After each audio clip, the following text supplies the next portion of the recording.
Yes, ma'am. Monika ji बाहर आ my god Monika hi Hi, तीन Sam. मतलब वो एक किसकी पिक्चर थी Good evening, Uday. जिसमें जिसमें शायद 5 या 6 थे ना role Abhishek, can we start now? Paresh Rawal, I think. Just in a second, ma'am. Yeah. Yes, ma'am. Yes, yes. Always in Yes, PAC. we are live now. Three Monicas. Yes, ma'am. We are live now, ma'am. Yeah, sure. A very warm welcome to all our esteemed faculty members to the 31st episode of the Public Awareness Committee Fogsi Zonal Webinars. This webinar is with the West Zone societies, that is Rajasthan, Gujarat, Maharashtra, Goa, and Chhattisgarh societies.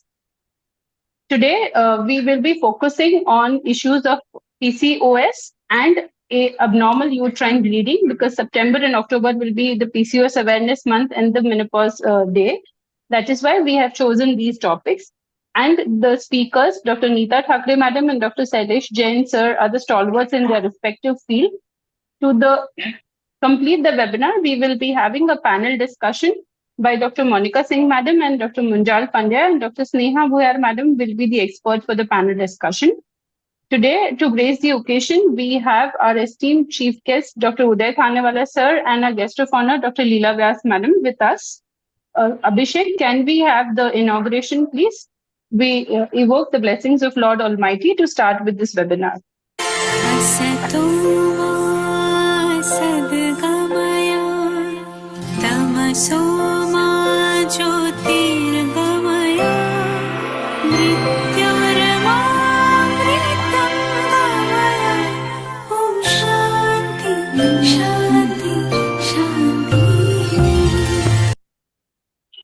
Thank you, Abhishek.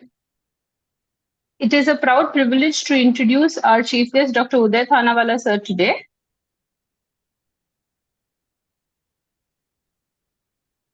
Abhishek, can we have the slides, please? Sir Priyankur is the brainchild behind these webinars because we will be having complete focus webinars. But he is in London this time, so that's why he is not able to join for this webinar. We welcome you, sir. Sir has been the chairperson of the ICOG in the year 2021-22. He has been the vice president of Fogsi in 2015, the treasurer of PCOS Society India, the chairperson of Medical Disorders of Pregnancy Fogsi 2006 to 2008. He is also the founder, secretary, and the past president of Navi Mumbai OBGY Society and the joint secretary of Fogsi. Sir, it is an honor to have you with us for your blessings, sir. Thank you. Thank you very much, Monica, for inviting me for this. And with the greetings to Monica Singh, another Monica was here. And of course, my friends, Rosa and Leela who are here, and Dr. Neeta Thakre. Thank you very much for having me. It's lovely to see all of you today in this webinar. Now, the importance of public awareness and PCO is there because PCO is so rampant in our societies. 1 in 3 adolescent girls or young girls or even women, they suffer from PCOS. And there is so much of misconceptions about it. You know, even the radiologists, any young girl being having a scan for even pain in abdomen, ovaries appear like PCOS, kindly clinically correlate. So as gynecologists, we have to now know what exactly the PCO girl or the woman needs and what would she be on the lookout for, what should be the minimum investigations. There's no need to write a whole lot of investigations, insulin and all, which are not helpful. We have to be very focused on treating these girls. And I'm so glad that you have arranged this webinar through the Public Awareness Committee of Fogsi. My greetings to you. And the first topic, metabolic syndrome, is something which is always neglected, and Neeta is going to speak on it. We say PCO girl, chalo, adolescent we have treated, you know, pregnant ho gaya, we have treated that. But after that, we lose track, and we should not, because these are the girls who are prone to GDM, they are prone to diabetes in later life, they are prone to metabolic syndrome in later life. So we have this very interesting lecture, which I think all of you will enjoy. And the next one, PCOS and infertility. Well, the less said, the better, or the more you say, it is less always, because there is so much to it. You stimulate a PCOS girl for ovulation induction, what all is involved. I think it's an extremely important and interesting topic. So very nice you've arranged these two topics for this particular webinar on public awareness. And I hope everybody, all the gynecologists who are attending, would definitely benefit from it. And thank you so much for having me here. And always a pleasure to meet all of you. Thank you so much. Thank you so much, sir. It is always an honor to have you with us. And thank you for accepting our invitation for the same. Yeah, let me I add would now move forward. one more thing, Monica, before I Yes, leave. sir. All those who are interested Yes, in PCOSs, please become members of the PCOS Society of India. Since I am the treasurer, it is my responsibility to get new members, because PCOS Society has a lot of work happening, a lot of webinars happening, and one annual conference happening. But we also take out PCOS awareness leaflet, newsletter, or a leaflet every quarter or something. So please do look up the website PCOS Society of India and do contribute to it and join the society. So it will make it more vibrant, and of course it makes you updated in PCOS like nothing else does. Thank you. Thank you. Thank you, sir. We now move forward with the introduction of our guest of honor, Dr. Leela Vyas, ma'am.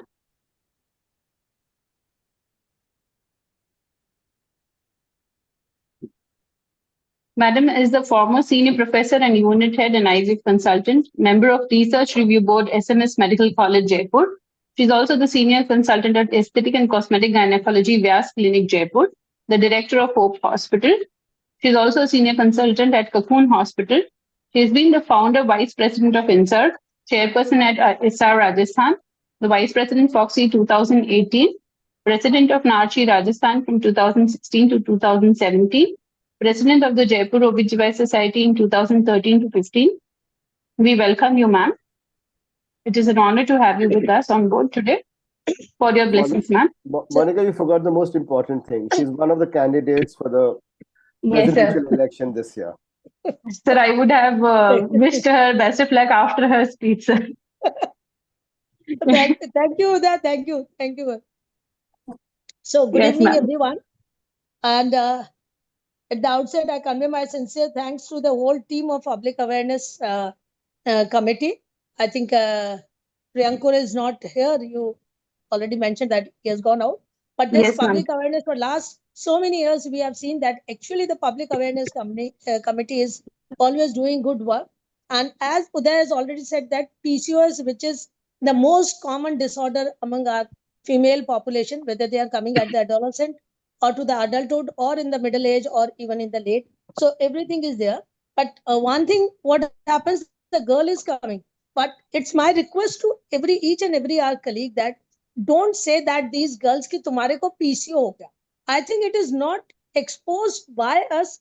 It is exposed by the arsenologists. So as per new guidelines that we are saying that there is no need of going for the sonography in cases of the adolescent, that will help to just create this fear of PCOS in this.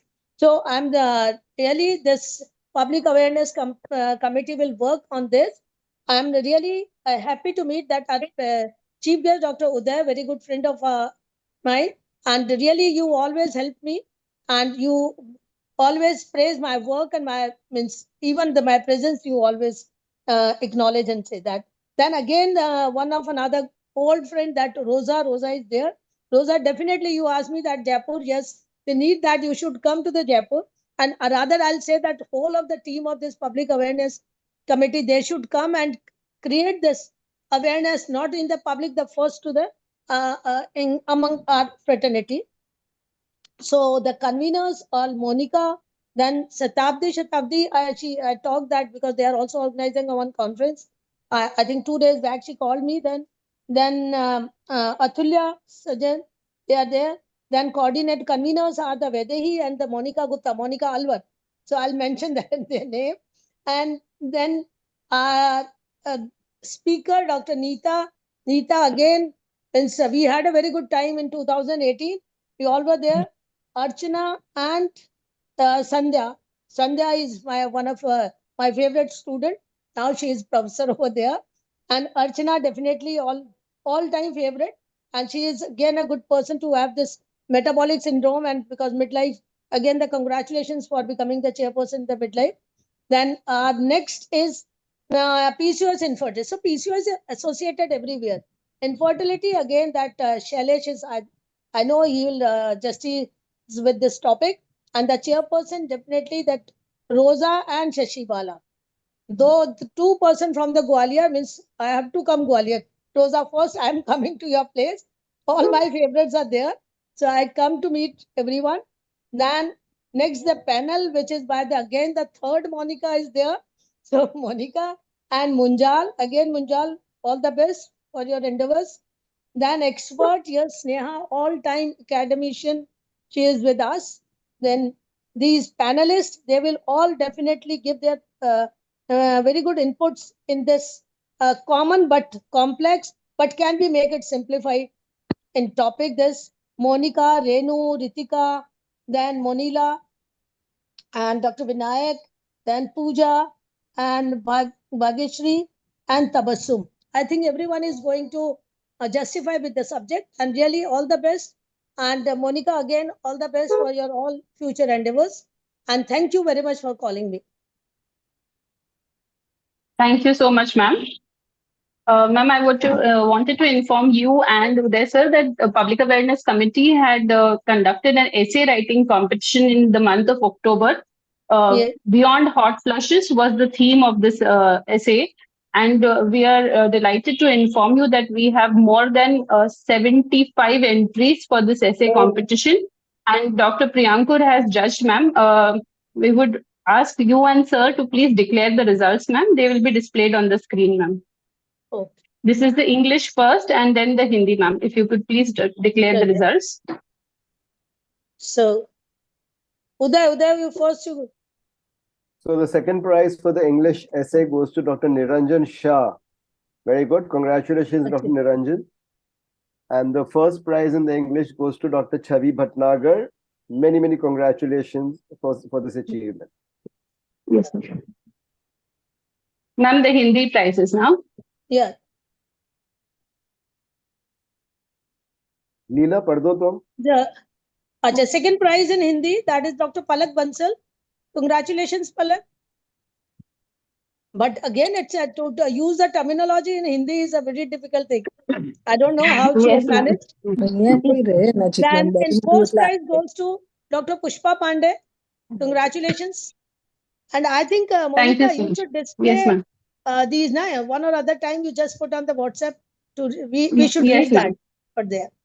So Ma'am, congratulations because to they all were of them. essays, because So they it were becomes a essays, we didn't difficult. write, ma'am. Slogans Oh. and photos we generally put, ma'am. And Yes. ma'am, we will also be happy to announce that these winners will be getting certificates and the gifts from Corona Remedies, and they will be couriered to them personally, ma'am. Great. Palak From Bansal is Fogsi. Bhopal. Palak Bansal is my city. It's from, yes, ma'am. Oh. Ma'am, and she has, there are two participants, ma'am, Dr. Palak and Dr. Shweta Manvatkar from Chandrapur, ma'am. They are very, very active and they participate in almost all the competitions of Public Awareness Committee, Fogsi, ma'am. And they must have got the prize all the time. Yes. Yes, Palak, ma'am.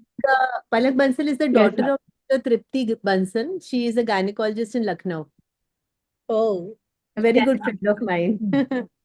So she's like my daughter Yes. only. Thank you The so much, youngsters ma'am, and sir. understand, Yes, ma'am. hot flushes and beyond that, that is important thing. Chaliye. Thank you, Thank you. Monica. Thank you so much. Thank you, sir and ma'am, for joining us. And we have more than 300 delegates today who have joined online with us on YouTube as well as the Zoom platform. This is only the faculty. That is why we can see only 15 participants.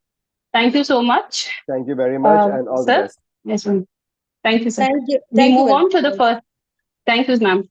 We move on to the first session by Dr. Neeta Thakre, madam, and I would like to invite the chairpersons, Dr. Archana Dwivedi, madam, and Dr. Sandhya Chaudhary, madam, for the same. Dr. Archana, ma'am, is the president of the Baroda. Yes, ma'am. Thank you, dear. Thank you for everything. I Thank would you. thank Leela Vyas ma'am and you also for inviting me. And without further ado, Yes, ma'am. Can we have Dr. Sandhya madam's slide also? Yeah. Dr. Sandhya madam has worked as a senior resident in SMS Medical College, Jaipur. and she is the associate professor at GLN Ajmer. She has special interest in high-risk pregnancy and minimal invasive surgery. We welcome both of you to please chair the session, and I would like Dr. Archana Madam to introduce Dr. Neeta Thakre Ma'am. Thank you, dear Monica. First of all, I would like to have best wishes to you and Leela ma'am for the future endeavors. And my dear friend and guide, I would say, Dr. Neeta Thakre Madam, speaking on metabolic syndrome coming from her, I mean, she is what she says she does practice. Urogenic committee was her forte, and we have heard her talking into many of the conferences and have been benefited by the live videos she has been showing all the time. And Neeta ma'am, I would like straight away to listen to you on this topic, and I'm waiting for this thing just to have a little word about her. She is the president-elect AOGS 24-25 and honorable secretary right now at 22-23 she was there, and I think there's zone coordinator for the team Fogsi 2020. So over to you, ma'am, for this lecture, which I think everybody is eager to hear from you about the metabolic syndrome. Over to you, ma'am. Thank you, Archana. Thank you, team Fogsi, for inviting me for this Public Awareness Committee workshop, rather webinar. And I'm so happy to share some of the insights into metabolic syndrome, which is today's topic. I think there's a lot to, create awareness about from this topic actually, because in today's time, when there is Swiggy and Zomato, very, handy to us as well as to our next generations, it is this syndrome is catching up very fast, and that is where we need to create awareness. So what is metabolic syndrome? It is, there are can you please someone share the screen? I'm not going to share it, so if it is Abhishek, can we please start the screen share? Yeah, thank you so From much. the second slide, please. Yeah, slide 2. Next, when I tell you to change, please change. Okay, so next slide. Yeah, these are the synonyms almost, like dysmetabolic syndrome, hypertriglycemic waste, insulin resistance syndrome, obesity syndrome, syndrome X, deadly quadrate. So these are the synonyms, and what is best known is the metabolic syndrome. Next, and what is metabolic syndrome? It consists of various features where there is visceral obesity, where there is insulin resistance, where there is hypertension, high triglycerides, and low HDL cholesterol levels. So these are the salient features of this syndrome. Next, and coming to the introduction means that what is term metabolic refers to. It refers to the biochemical process which is involved in the body's normal functioning.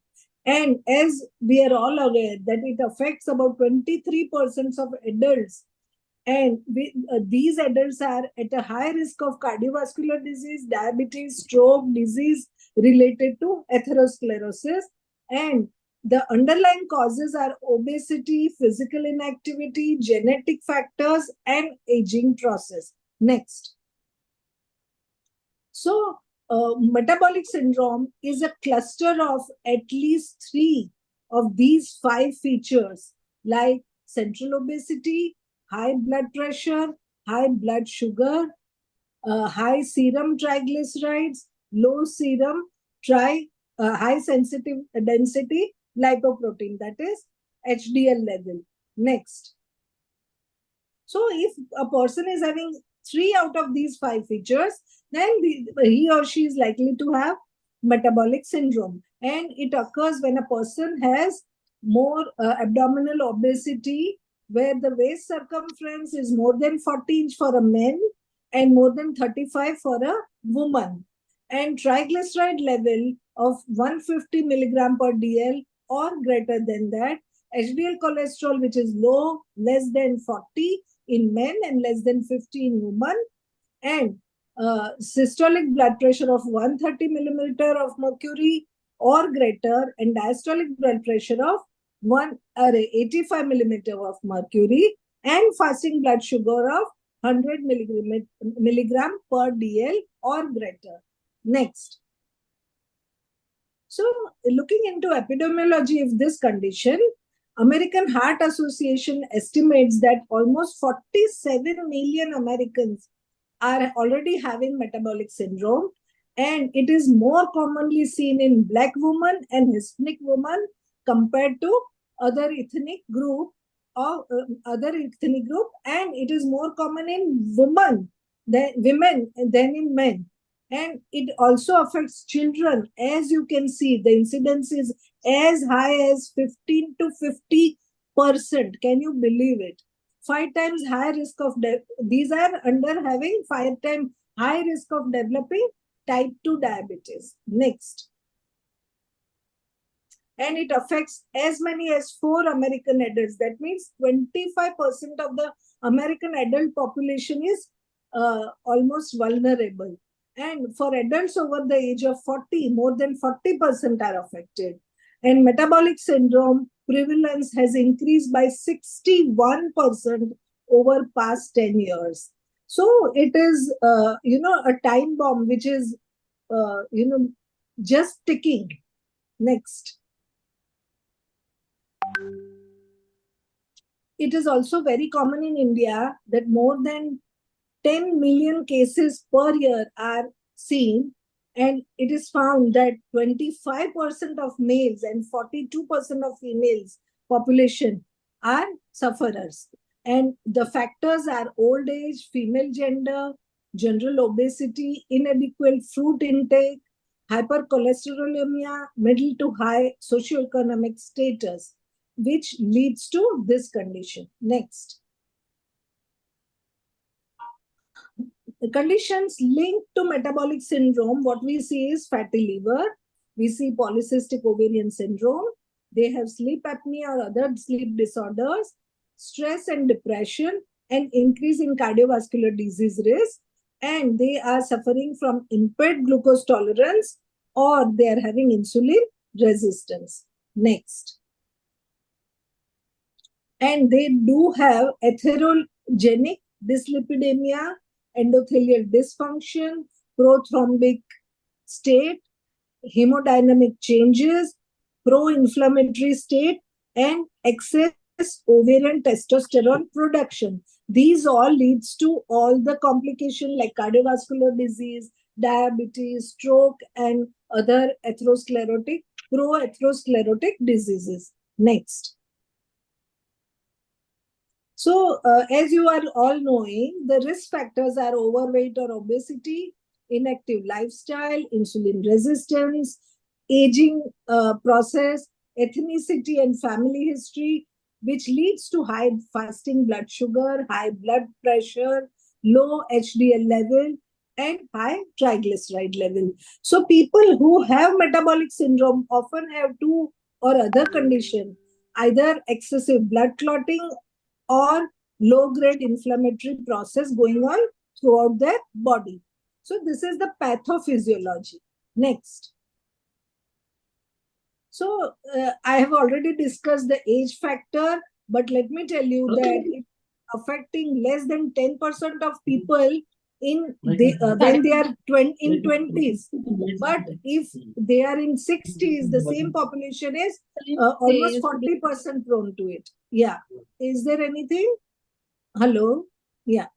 So, but about race risk factor, I've already discussed. Obesity, of course, body mass index, which is greater than 25, increases the risk. And abdominal obesity is more, prone to this problem. So, any person having an apple-shaped body rather than pear-shaped body is more prone to it. If they have history of diabetes or gestational diabetes, they are more prone to develop metabolic syndrome.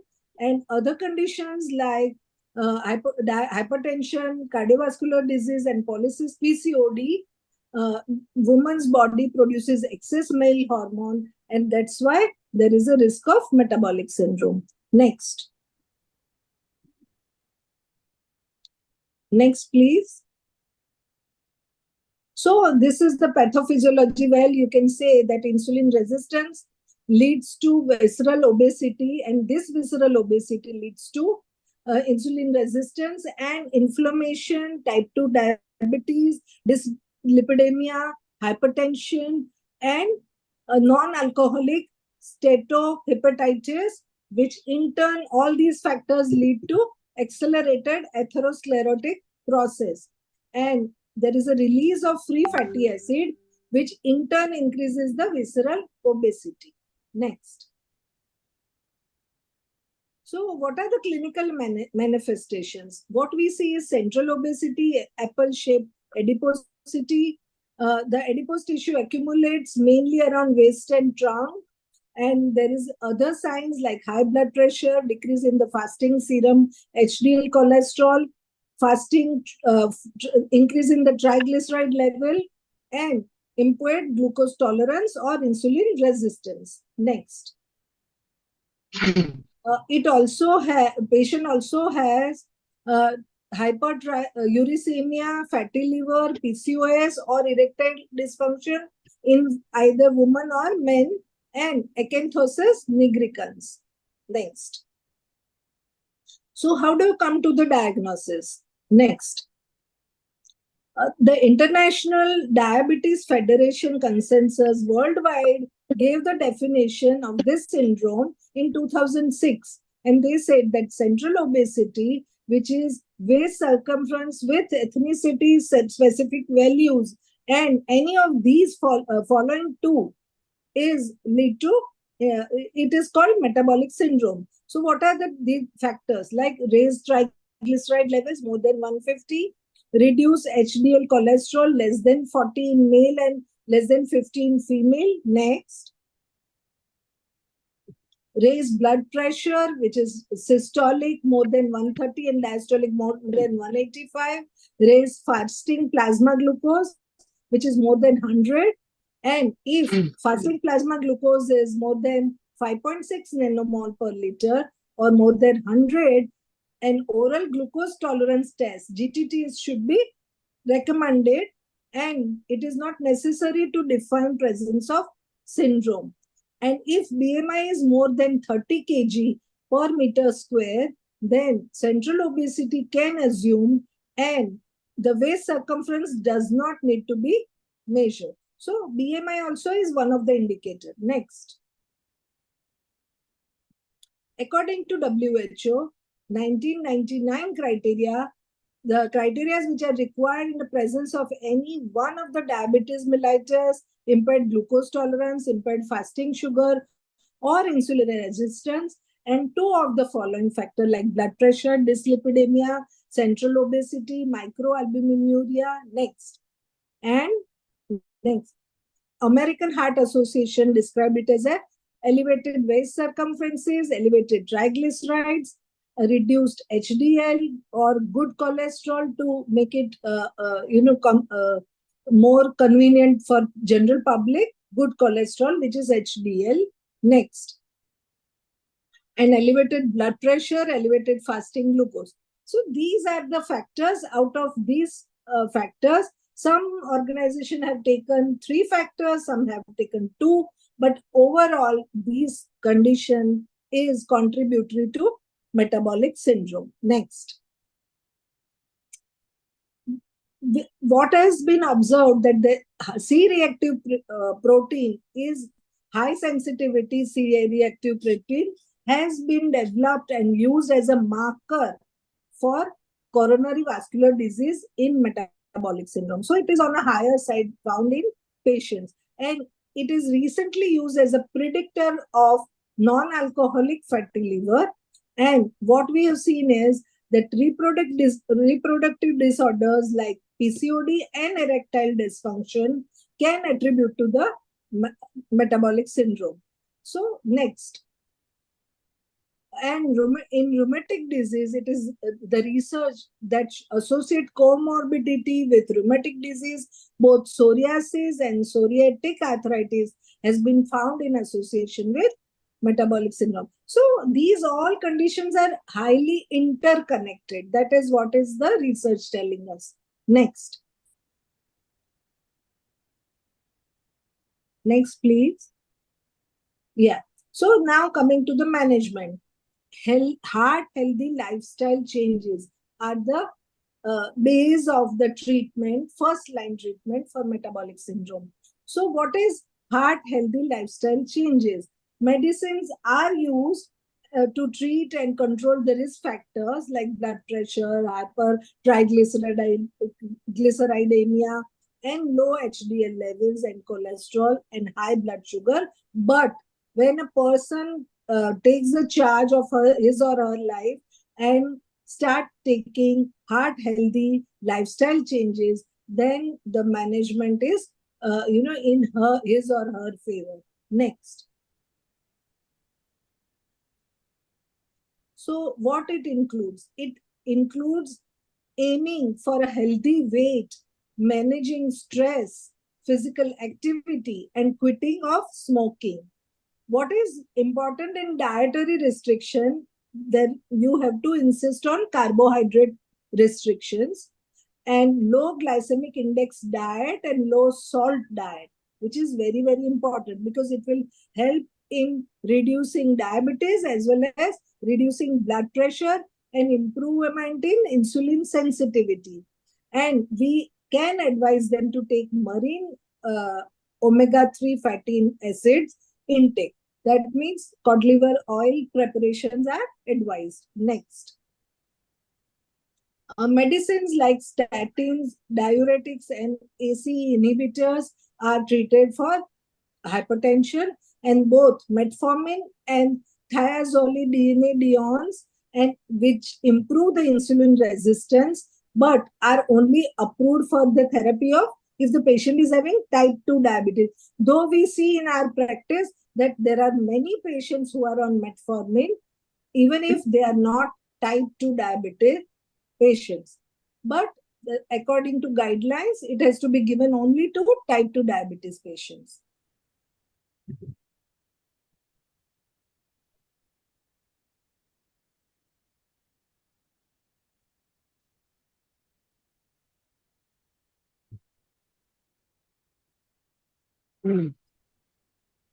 I think some network error.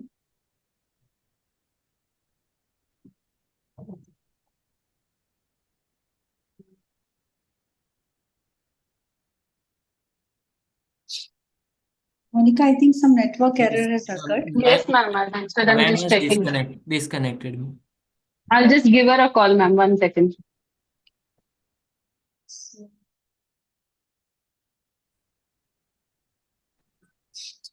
Sorry, I got disconnected, but I'm back, and let us start again with weight loss drugs.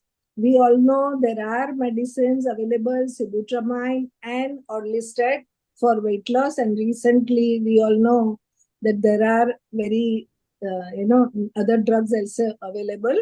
Insulin sensitizers like metformin, glycophage, glycophage SR, these are the insulin sensitizers, and they play important role. Next, please. Yeah. Aspirin is used to reduce the risk of heart attack. Medications to lower blood pressures like ACE inhibitors, calcium channel blockers, and beta blockers, which are important for the hypertension management, and medication to regulate the cholesterol level like statins and fibrates, which are playing very important role. Next. Next, please. Yeah. Previous slide, please. The recent studies has shown that weight reducing surgeries like bariatric surgeries can cure type 2 diabetes mellitus. So in morbidly obese patient, these are also recommended. Next. There is a research that has done in Harvard University that discovered that a hormone called beta-trophin promotes the growth of beta cells in pancreas of mice. And the scientists have found that these hormones cause mice to produce almost cells at 30 times normal rate.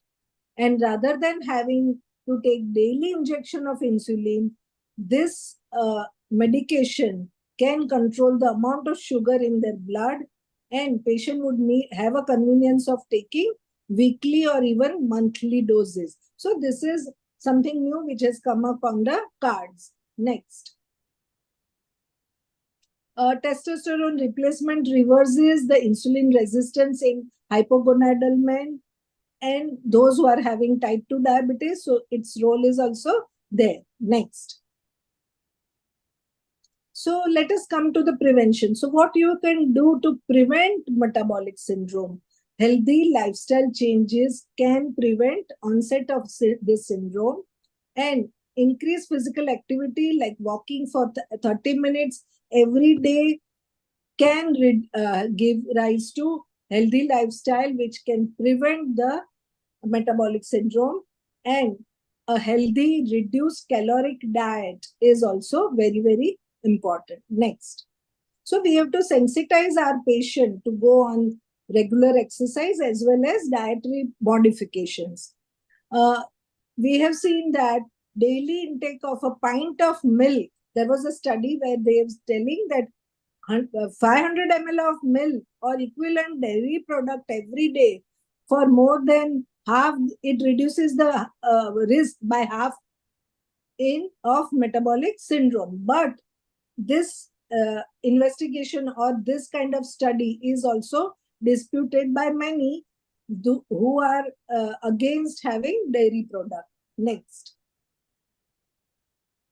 So there are certain interventions which are also, required to be done, which causes obesity, and there is a carry out of review daily food intake, food diary must be kept, caloric intake must be counted, types and amount of food is to be written, and there are apps now available which will improve your eating habits. So we have to sensitize our patient to go on that and formulate an eating plan with the patient, and using knowledge of individual's height, body weight, body build, age, gender, and individual dietary pattern and consumption of energy. Depending on that, and their nutrient requirements, we have to formulate a dietary pattern and emphasize the importance of avoiding fatty diet and weigh periodically as individually indicated and obtain appropriate body measurements. And one must emphasize the importance of avoiding tension at meal times and not eat too fast. That also is very, very important. And also we have to sensitize them to restrict the salt intake in their diet, and also diuretic drugs if they are using. Next.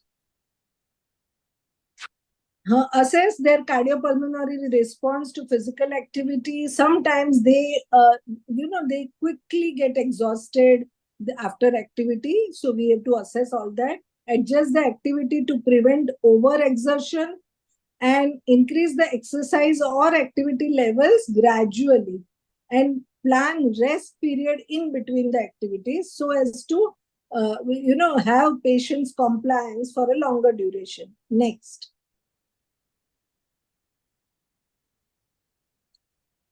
Advise patient to increase physical activity. I've already, told, and encourage them to get 30 minutes of moderately intense exercise, such as walking for a minimum of 5 days in a week or all 7 days, and instruct them to consult a physician before starting an exercise regime.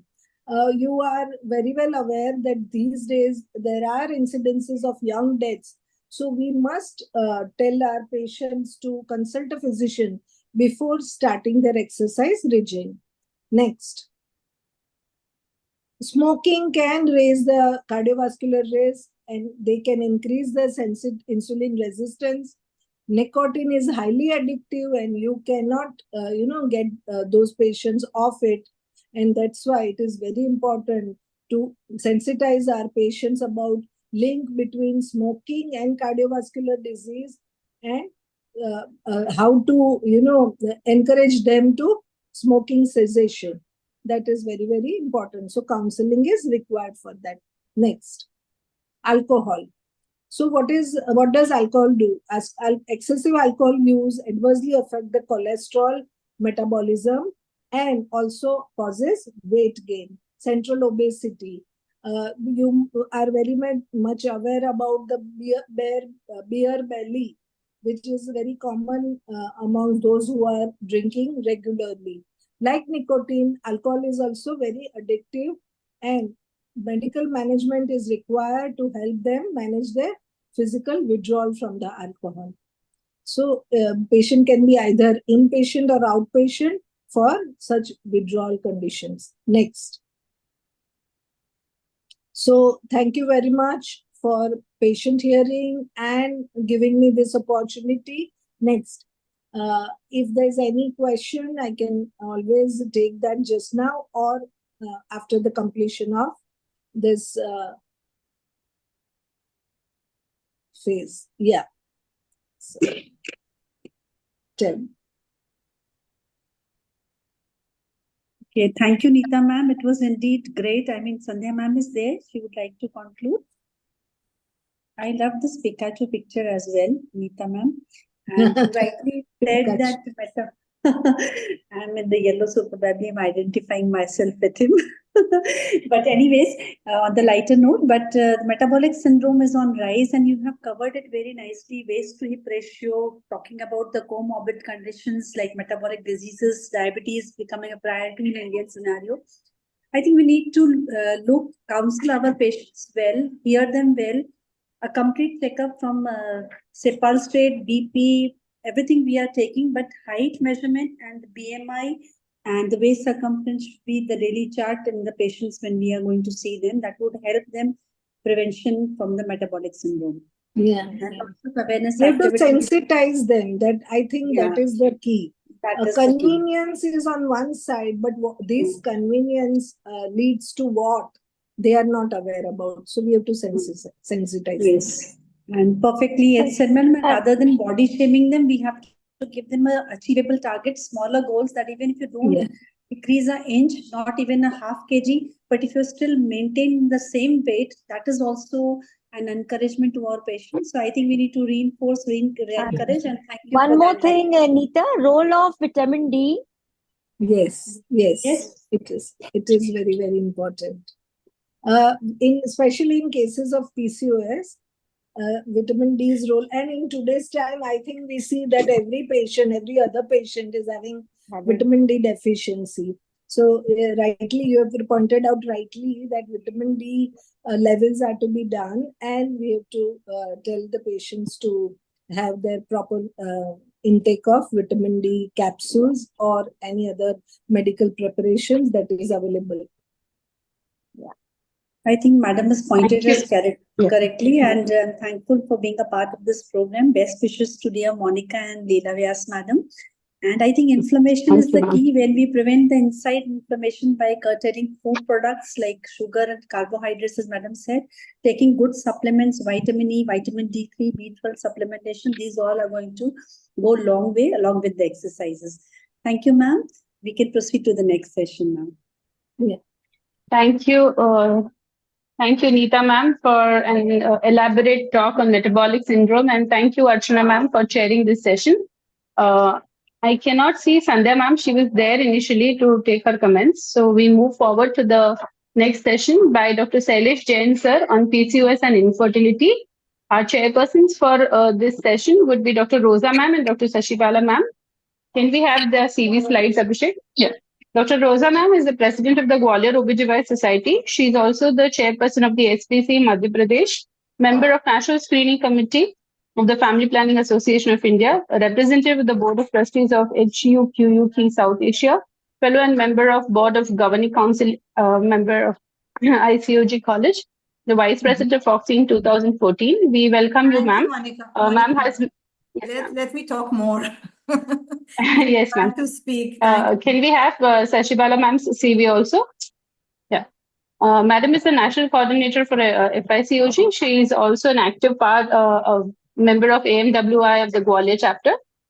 She is also the past president of the Gwalior Obijawai Society and the director of Fight Back Warriors dedicated to women empowerment. We welcome both of you to please chair the session and introduce our speaker, Thank Dr. you. Sailesh Jain. Thank you. Yes, we are eager to listen to Shailesh. Thank you, Monica. And they also let me congratulate you doing such great work, in the committee. And both the Monicas and the third Monica, of course, my dear friend Gopal.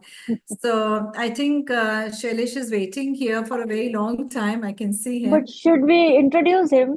Yeah, you want to introduce or whatever you want? No, you go ahead. Go ahead.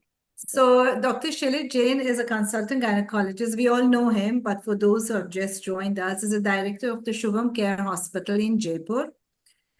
He's the secretary of the IG Rajasthan Chapter, Secretary Jaipur Menopause Society, Vice President Association of Gynec Endoscopic Society of Rajasthan, and Master Trainer of Hysteroscopy, Laparoscopy Procedures, Master Trainer of Abortion Care Services in Rajasthan, Special Interest Gynec Endoscopy and Menopause. So you are traveling through all the areas of gynecology. So Shailesh, we don't want to waste more time, but rather we would like to hear from you for a very important topic, PCOS and infertility. Very difficult to treat.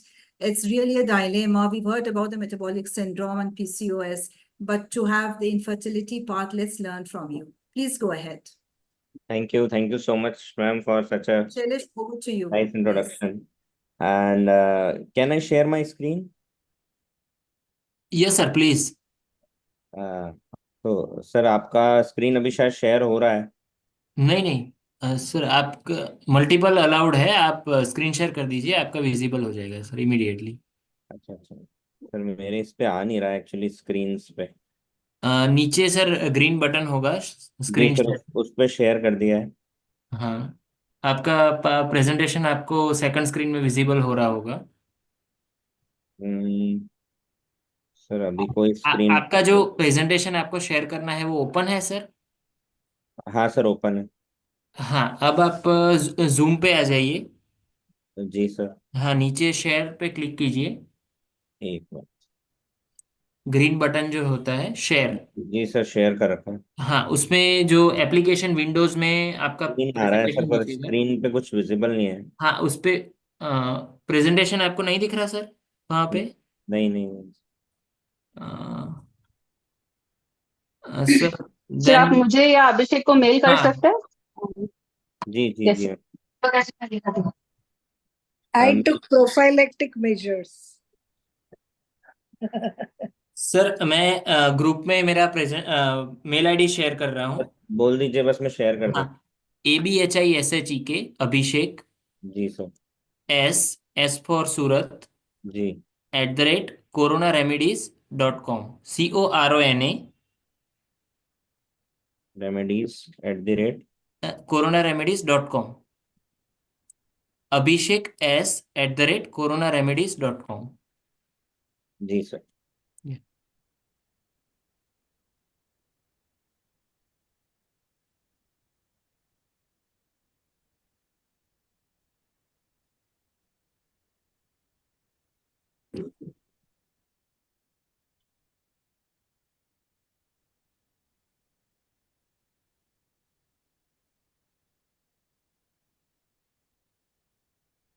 Hello, Sneha ma'am. How are you? Hi, Monica. Hi, ma'am. I'm fine, dear. How are you? Good evening, ma'am. Good evening, Rosa. Hello. Hi, Fine, Lata, how are you? Ma'am, congratulations. Thank you. Thank you so much. Ma'am has received the best committee for the women's chairperson IMA Maharashtra State, and she's also received the best president of IMA Maharashtra State Oh, lovely. for the Yavatmal ma'am, branch. congratulations, ma'am. You really deserve it. You really deserve it, madam. She Thank is a you. grassroots Sneha, worker. you are hardworking and you deserve this. Sir send Thank you, my dear. Thank you so much. It's all Sir, still not received. your love. Absolutely. Shailesh, do you want to start a little, talking about a little broad introduction? Yeah. And so that, we get engaged in Yes, your. ma'am, just 1 minute. Yeah. Sir, have you received? Not yet, sir. Sir, it is large in size, presentation No, size. only 14 MBs. Okay. Sir, I have share my mail ID to confirm on your WhatsApp number, sir. Just now. Yes, sir. Abhishek s@coronaremedies.com. Yes.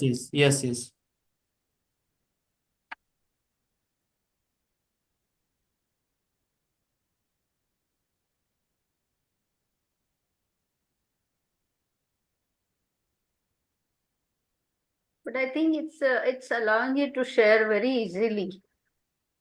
Yeah, What is I think now I can share. Can Yes, you? yes. Perfect. Yes, That yes, is- perfect. Just make it full Yes. screen. Yeah. Yeah, So, play okay. from start. Yes, perfect, sir.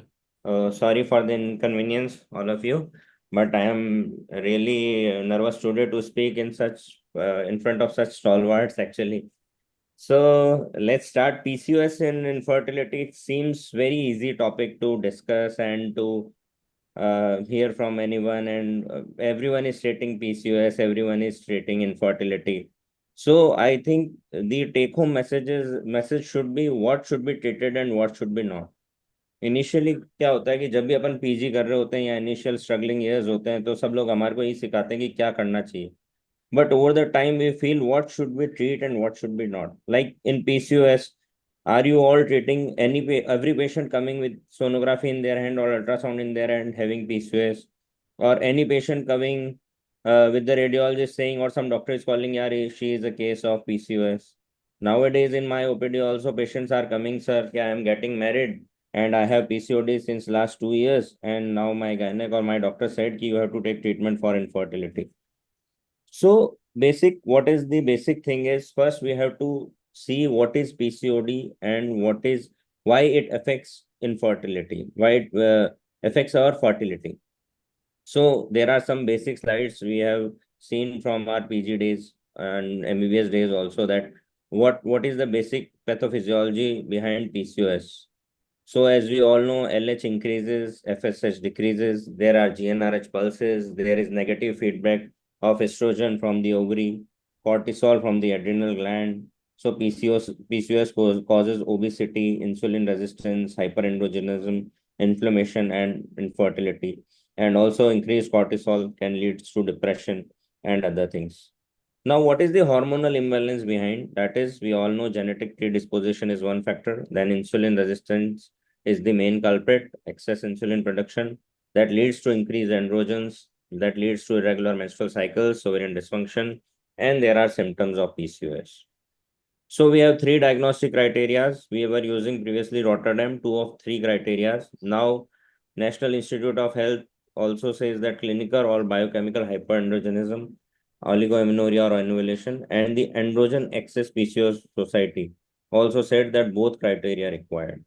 Now, this is the answer to the question that only if sonography says that there are multiple follicles, then you should treat or not treat the patient. Now we all know this is somewhat in depth that what is going on, why polycystic ovaries. So as we have already discussed, androgen increases, there are leptins and all, and there are other neurons, then there are glycopeptide 1, there are some mechanism that we will not discuss in today. So we all know that androgen increases, so their follicular arrest is there, and that's why AMH is increased. That leads to anovulation, and that leads to and that occurs in polycystic ovaries. The other things are also there that leads to metabolic disorders that madam has already described very well, and there is problems in gut. So how PCOS affects fertility? The one is hormonal imbalance, that is increased androgens. Then insulin resistance, we have discussed. Then ovulatory dysfunction, that is irregular ovulation, which we all are treating. Women with PCOS often experience infrequent or prolonged menstrual periods, making it difficult to predict ovulation. Then anovulation. Sometimes the patient do not ovulate at all, meaning no egg is released for fertilization. Now, in polycystic ovaries, the problem is multiple small follicles may form the ovaries, but rarely mature enough to release an egg. Endometrial changes, the hormonal imbalance can affect the uterine lining, making it less suitable for embryo implantation. That is the main thing we all know. We all know the synchronization between the ovaries and the endometrium. We say कि इस बार तुम्हारा endometrium नहीं बना है, ovaries बन गई है, rupture हो रहा है.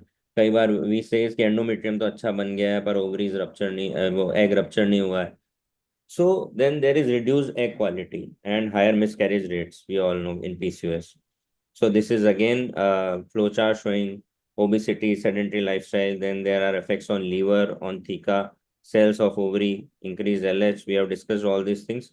So there is subfertility. Now management parts. So what to treat and what not to treat.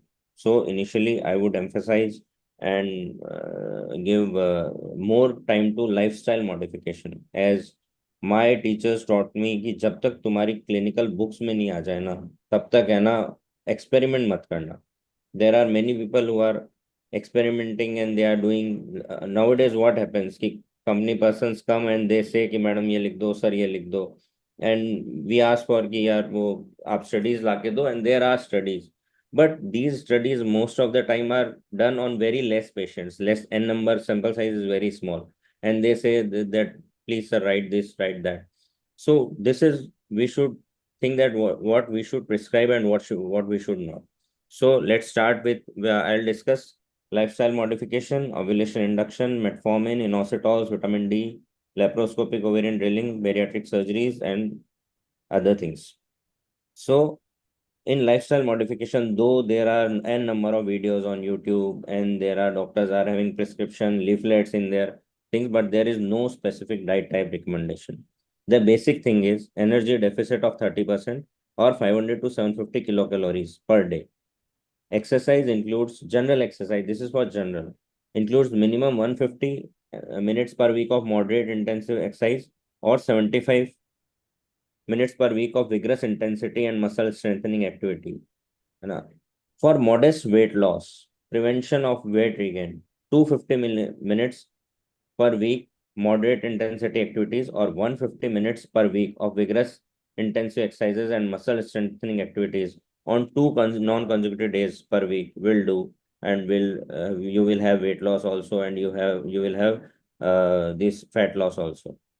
Now the one thing, how clomiphene citrate works, because many people ask, sir आप clomiphene देते हो या letrozole देते हो, sir clomiphene कितना देना चाहिए, sir मैं 250 दे देता हूँ, सर मैं 300 दे देता हूँ, sir I start with 25 and I increase. So basic thing is, and many people say PCOS में ज़्यादातर clomiphene resistance होता है. So when you think that clomiphene resistance is there, so you should think that basic, what is the basic pathophysiology, what is the basic mechanism of action. So basic mechanism of action is clomiphene blocks the estrogen receptors at the hypothalamus, which results in an increase in GnRH pulse amplitude that leads to increase and prolonged FSH secretion, stimulating the final maturation of follicles. Now, what is the mechanism of letrozole? Some people say, sir, letrozole is good enough. Why don't you write letrozole? So letrozole inhibits the conversion of, 1 minute. Conversion of androgens to estrogens. It is aromatase inhibitor. So estrogens decrease. So negative feedback is less. So negative feedback is less. So FSH will increase. So FSH will increase. So subsequently ovulatory rates will increase. Also, androgens enhances the sensitivity to FSH. So that increases the follicular size and all the other things. So there are things that letrozole is much better in such cases. And also we have clomiphene resistance there. Now in such cases where both the fail, or sometimes you need that both of them are not working, so we add gonadotropins. There are 2 protocols, low dose step up, we start from 37.5, or step down protocols. We give high gonadotropins and then we reduce. So this is a vast topic. So we have very short time, so I'll be quick. Now this is laparoscopic ovarian drilling, very close to my heart, as I'm gynae endoscopic surgeon also. So, and in this Diwali time, many people, if like yesterday only one patient came and sir, she said, sir, you will do ovarian drilling for me. And I was very happy because Diwali time, very less patients. So I said, yes, I'll do. But then I saw that ovaries are already normal in size. no bulky ovaries, and the stroma was good, follicles were there. So I said, ki, better you go for medical management first. And I think this should be the last resort when you should take when medical management fails. Because in Indian scenario, already the ovarian stroma is very less. In Western countries, we can see bulky ovaries, and there we do 4 perforations and 4 shots we are giving. But we have seen that there are studies, but that after laparoscopic ovarian drilling, their AMH reduces. So the basic mechanism behind this is also destruction of androgen producing tissue represented in the ovary by the theca cells leads to decline in androgen production, reduction of peripheral androgen with subsequent less conversion to estrogen, reduced negative feedback from estrogen leads to fall in LH and an increase in FSH levels. So it reestablishes ovarian maturation, follicle maturation. So this is the basic. Now bariatric surgery, a small thing. There are small studies, but one of them says that 58% conception rates in one study was there. That was published in 2021 in European Journal of Obs-Gynae. That after bariatric surgery, the rates were good. Now myoinositol, the most we are using myoinositol as well as D-chiroinositol. But there are many studies supporting this, but their sample size is very small. However, 2 recent Cochrane reviews by Chauvel et al. And Morley et al. Found no good quality evidence to support the use of myoinositol to improve live birth rates and clinical pregnancies. But these drugs are still in experimental phase, and I think after 5 years or 10 years or maybe some more years, we will get results of whether we should prescribe these or not. But on theoretically, these drugs are very good and these are doing wonderful in treatment. But practically, I think more studies are required. Now, vitamin D, as Madam already discussed, Neeta ma'am, that PCOS and vitamin D deficiency are both associated with insulin resistance. And I must say that there are more studies on vitamin D in PCOS than inositols. And they are having association. They are having chi-square test significant. So what not to do is very important in PCOS. My first question to all is, should we treat every patient with USG suggestive of PCOS? I think no. Should we put every patient on hormones? Every patient is coming, young patient, like we are getting school, college patients, girls nowadays, and they are saying, sir, PCOD, and we are putting them on 21 days hormones. So I think this is also a big no. Should we treat PCOS for years? That one patient came to me, sir, mera age 18 years and I'll marry in 27. So should I take PCOS? Should I have this PCOS treatment for years? So this is again a big no. Should we treat every patient of PCOS for infertility? This is also a big no, because every PCOS patient does not require treatment for infertility, as we can see that many of the patients conceive by themselves. We just give them that these are the safe period and these are the fertile periods. So you can have intercourse at that time, and you just have to make your periods regular. By lifestyle modification only we can have many things. If weight loss is there and other things are also there, if the patient is following, we all are getting results in our clinics. So for our radiologist and sonologist friends, also a message that polycystic ovaries consists of 12 or more follicles measuring 2 to 9 mm in diameter or increased ovarian volume over 10 centimeter 10 cubic centimeter on transvaginal ultrasound examination. Nowadays, I am seeing that there are 4 or 5 follicles, 6 or 7 follicles in one ovary, and the people are giving impression as polycystic ovaries. So I think this should not be done, and better we should treat only on the 2 criteria when 2 criteria are fulfilled, not only on the USG reports. Thank you so much.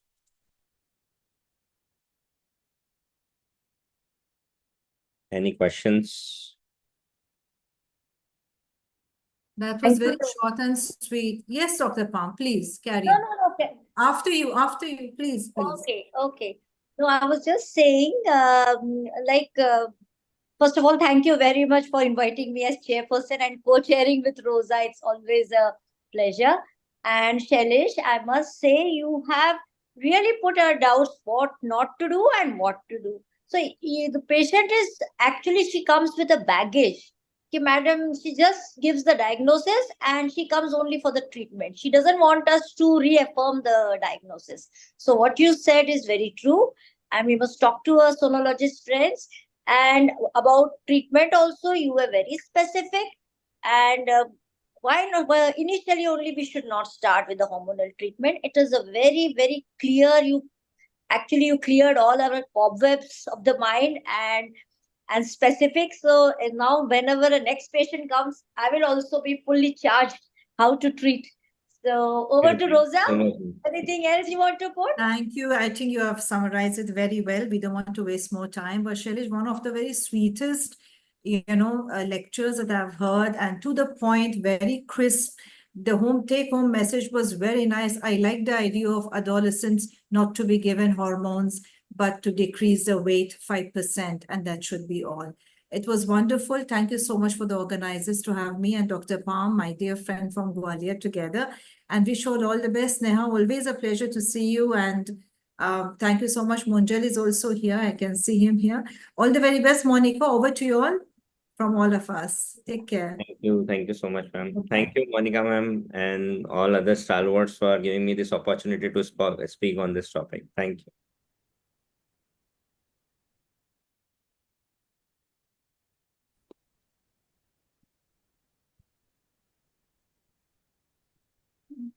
After that excellent talk by Dr. Shailesh, thanks to Shashibala ma'am and Rosa ma'am, we'll move on to our next discussion. We have a very interesting panel discussion coming up. It's on AUB in various age groups. We have two very dynamic moderators with us and an even more dynamic expert with us. Our moderators for the session are Dr. Monica Singh ma'am and Dr. Munjal Pandya sir. Dr. Monica Singh ma'am is the director of the Bhopal Fertility and Endoscopy Center. Ma'am is the managing committee member of ISAR as well as the vice president of Bhopal Obs-Gynae Society and the Bhopal. It's okay, Monica. It's okay, Monica. It's okay. Welcome, ma'am. Welcome, ma'am. Thank you. Yeah, our next moderator is Dr. Munjal Pandya. Sir is an associate professor at Narendra Thank you, ma'am. Thank you, ma'am. We can skip that. Thank you, ma'am. Please, we welcome Dr. Munjal. Thank you, ma'am. Our expert for the session is Neha Bhuyar, ma'am. There's nothing much to say about ma'am. There are so many things ma'am actually needs no introduction. Welcome, ma'am. Ma'am is a senior consultant at Yavatmal. Ma'am has various awards to her credit, and ma'am has been in various capacities in Fogsi as well as Amox. Welcome, Neha Bhuyar, ma'am. Thank you. We have a very interesting group of panelists with us. Our first panelist is Dr. Monica Gupta, ma'am. Dr. Monica Gupta, ma'am, is the well-known coordinator of the Public Awareness Committee. Ma'am is also the current president of the Alwar Obs-Gynae Society and a senior consultant at Daksh Hospital, Alwar. Welcome, Monica, ma'am. Thank you. Thank you. Our next panelist is Dr. Renu Jain. Dr. Renu Jain is professor in Department of Obs-Gynae at Gajaraj Medical College in Gwalior, as well as the in charge of the Medical Education Committee of Gwalior Obs-Gynae Society and the secretary of the Gwalior Obs-Gynae Society. Welcome, Dr. Renu, ma'am. Our next panelist is Dr. Ritika Mathur. Dr. Ritika Mathur is a consultant in Obs-Gynae with a special interest in the art of vaginal delivery as well as in high-risk obstetrics. Welcome, Ritika, ma'am. Thank you, ma'am. Thank you so much. Our next panelist is Dr. Monali Dhole. Dr. Monali is a consultant obstetrician and gynecologist, laparoscopic surgeon and infertility specialist at Dhole Hospital at Amravati. She has various awards to her credit. Welcome, Monali, Dr. Monali. Our next panelist is Dr. Vinayak Bubaji, sir. Sir is the director of Bubaji's Family Welfare Center and IVF Center at Kocharam, Goa. Sir has been practicing Obs-Gynae for a long time. He is also the member of Goa Medical Council and has been the office bearer of various capacities at Fogsi. Welcome, Dr. Vinayak, sir. Our next panelist is Dr. Pooja Toshniwal. Dr. Pooja is the director of Toshniwal Maternity Home and Hope IVF Center, Nanded. She is also the secretary-elect of Nanded Obs-Gynae Society. Welcome, Dr. Pooja. Our next panelist is Dr. Bhagyashree Ranjwan. Dr. Bhagyashree is a consultant at at Badnapur, at Life Care Hospital at Shambhaji Nagar. She is the Honorable Secretary of Aurangabad Obs-Gynae Society as well as has been the Treasurer of Aurangabad Obs-Gynae Society. Welcome, Bhagyashree ma'am. Our next panelist is Dr. Tabassum Dalla. Dr. Tabassum is the Vice President of Raipur Menopause Society as well as the President of the Raipur Obs-Gynae Society and has been the Vice President of IMA Raipur. Welcome, Tabassum ma'am. Over to you, Monica ma'am and Dr. Munjal. We are looking forward to a very interesting panel discussion. Thank you so much. Thank you to Public Awareness Committee and Priyankur and Monica Gupta, Monica Umbardant, respected Sneha ma'am, my co-moderator Munjal, and all my panelists for being here. I'll just share the slides. So I hope you can see my screen, all of you. Yes. Yes, ma'am. Yes, ma'am. Right. Right. So we are going to deal with the management of AUB in different age groups. And all of you would agree that at the end of the day, we want every female to be smiling like this.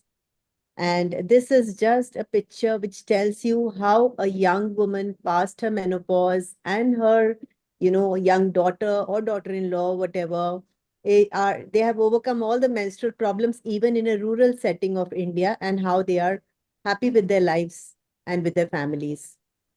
So how do you define heavy menstrual bleeding? Any one of you can take the question. We know we have got very, very dynamic panelists. And Sneha ma'am is there to guide us. Like it's a PSM sort of definition. Bhagyashree, you are there. Anyone can take this. Yes, ma'am. Heavy Yes. menstrual bleeding is defined as excessive menstrual blood loss that interferes with a woman's physical, social, emotional, or maternal quality of life. Means any menstrual bleeding which increases the frequency of menses, duration of menses. So it is called heavy menstrual bleeding. Yeah. In just one word, we can say which affect the quality of life of a woman is a heavy menstrual bleeding. Now, my daughter has just started having her periods. I am an IT professional. I just come with my daughter to Monica Gupta. Dr. Monica Gupta, I'm very anxious how her periods should be like. You have to tell me what is normal in adolescents.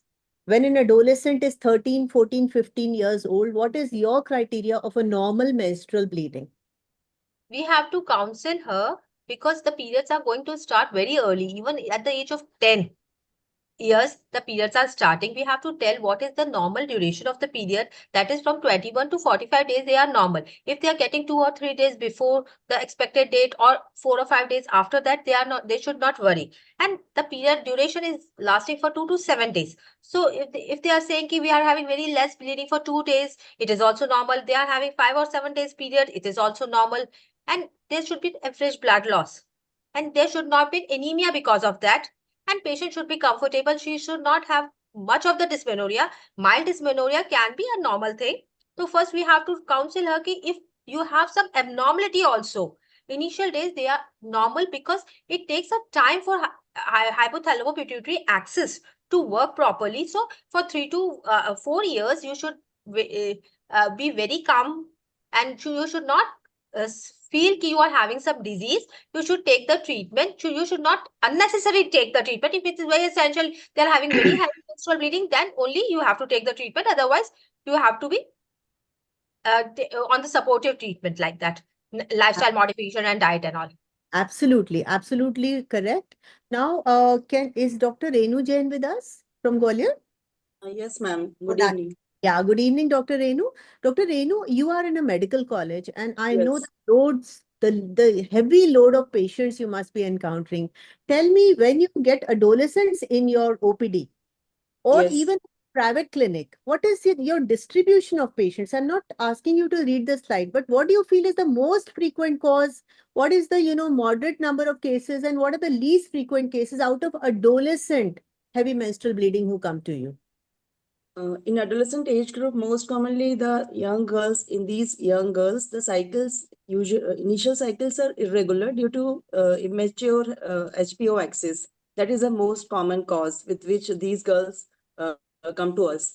And talking about this bleeding disorder and coagulation disorders, we rarely found such type of cases in our clinical field. And other structural causes like polyp and fibroid, adenomyotic uterus, these are very rare. So basically, main cause is immature HPO axis. Because of that, initial cycles are irregular, and also the PCOS. Polycystic ovarian syndrome is a common cause nowadays, as there is a lifestyle changes there. So these are the cases which I deal commonly. And So, I was talking, yes, please, Munjal. So, Renu ma'am, just for practical purposes, if 10 of the adolescent females or adolescent girls come to you, in how many cases would you go for any kind of coagulation profile, just for the purpose of ruling out the coagulopathy?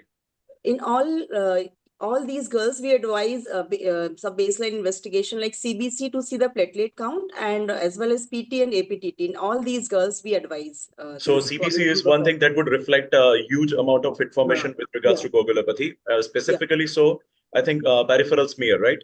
So that would make us believe that everything is fine if things are normal. Yeah, and basically, I just want to say that PT can also be taken, Renu ma'am. Yeah. PT, APTT, I advised in almost all girls, but in none of them it came altered. In all them, it is normal. So it is. Ma'am, I feel that instead of testing in every case, especially in our, middle class, lower middle class patients, it's better to take a history. Like what specific points in history would you elicit, Dr. Bhagyashree, in order to rule out coagulopathy in that girl or in her family? What are the specific points in history which make you suspect a coagulopathy or a bleeding disorder? Anybody can take the question. We have to take the history of bleeding profiles. If she bleeds frequently, if there's a little bit trauma, if she bleeds a lot, means she is having a bleeding tendency. And how long she is going to bleed. And if there is some bleeding from the gums and otherwise that, so they can give an idea. Easy epistaxis is one thing. If she's indulged into some kind of so if she's indulged in some kind of sports or any other activity, the easy bleeding or site that bleeds frequently and more would also reflect that, yes. Bruising, epistaxis, dental procedures. Dental procedures will also tell you a simple bruise. If she's getting bruised every 15 days, every 20 days, she's got a big hematoma, a bruise. That can also make you suspect. But anyway, this is a very beautiful chart from our own, FIGO classification, which tells you what is the normal frequency of menses. This is not for adolescents. This is in general. What is the regularity of menstrual cycle? What should be the average duration of flow, and what should be the volume of monthly blood loss? And anything above 80 ml, we count it as, heavy menstrual bleeding. So now I think this is the spectrum we have. I just want to comment that all over the world, you have about 10 to 11% patients presenting with this problem of AUB. But in India, the prevalence is slightly higher. We have almost 17-18% patients who are affected, and it is naturally more at extremes of ages. And sadly, the most important point is that sometimes anatomically normal uteri are removed because of a diagnosis of AUB.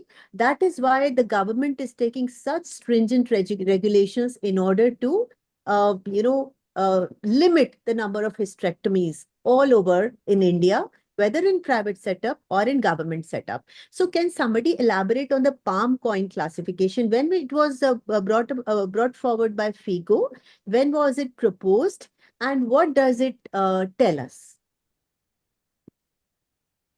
It's a simple question. Palm coin classification. Anybody? Palm I think means polyp, A means adenomyosis, leiomyoma, and M malignancy. And Cohen classification, coagulopathy, ovulatory disturbances, if there is any endometrial hyperplasia, iatrogenic means after copper T insertion. In reproductive age group, it is more common. And polyp, if it is more than 1 centimeter, it causes more than 1 centimeter or 2 centimeter. Patient comes with complaining of heavy menstrual bleeding. So, and fibroid size of the fibroid, site of location of the fibroid is more important. If there is submucosal fibroid more than 4 centimeter size, patient always complains bleeding heavy menstrual bleeding. And malignancy, if patient, postmenopausal patient, if she complains, means she's complaining of postmenopausal bleeding, means she's having amenorrhea for 1 year, and after that she's again comes with heavy bleeding, then we suspect malignancy. Right. Yes. So, ma'am, Yes, ma'am. one thing I wanted to ask in that zone is on right corner we have this not otherwise classified. The L image shows Doppler USG view of AV malformation. So from my point of view, I just want to ask one thing, that how many of you have encountered this particular report on sonography, specifically so after a little first trimester abortion or after pregnancy, USG of AV malformation. How many of you have now recently encountered are such cases on rise after pregnancy or abortion? And what would be your interpretation of this AV malformation? We are Yeah. getting such reports. Very nice question. Very nice question. What the incidence is seeming to get increased. Why? Yeah. Is it being reported? Is it Because being of the increased efficiency of the ultrasound, I suppose.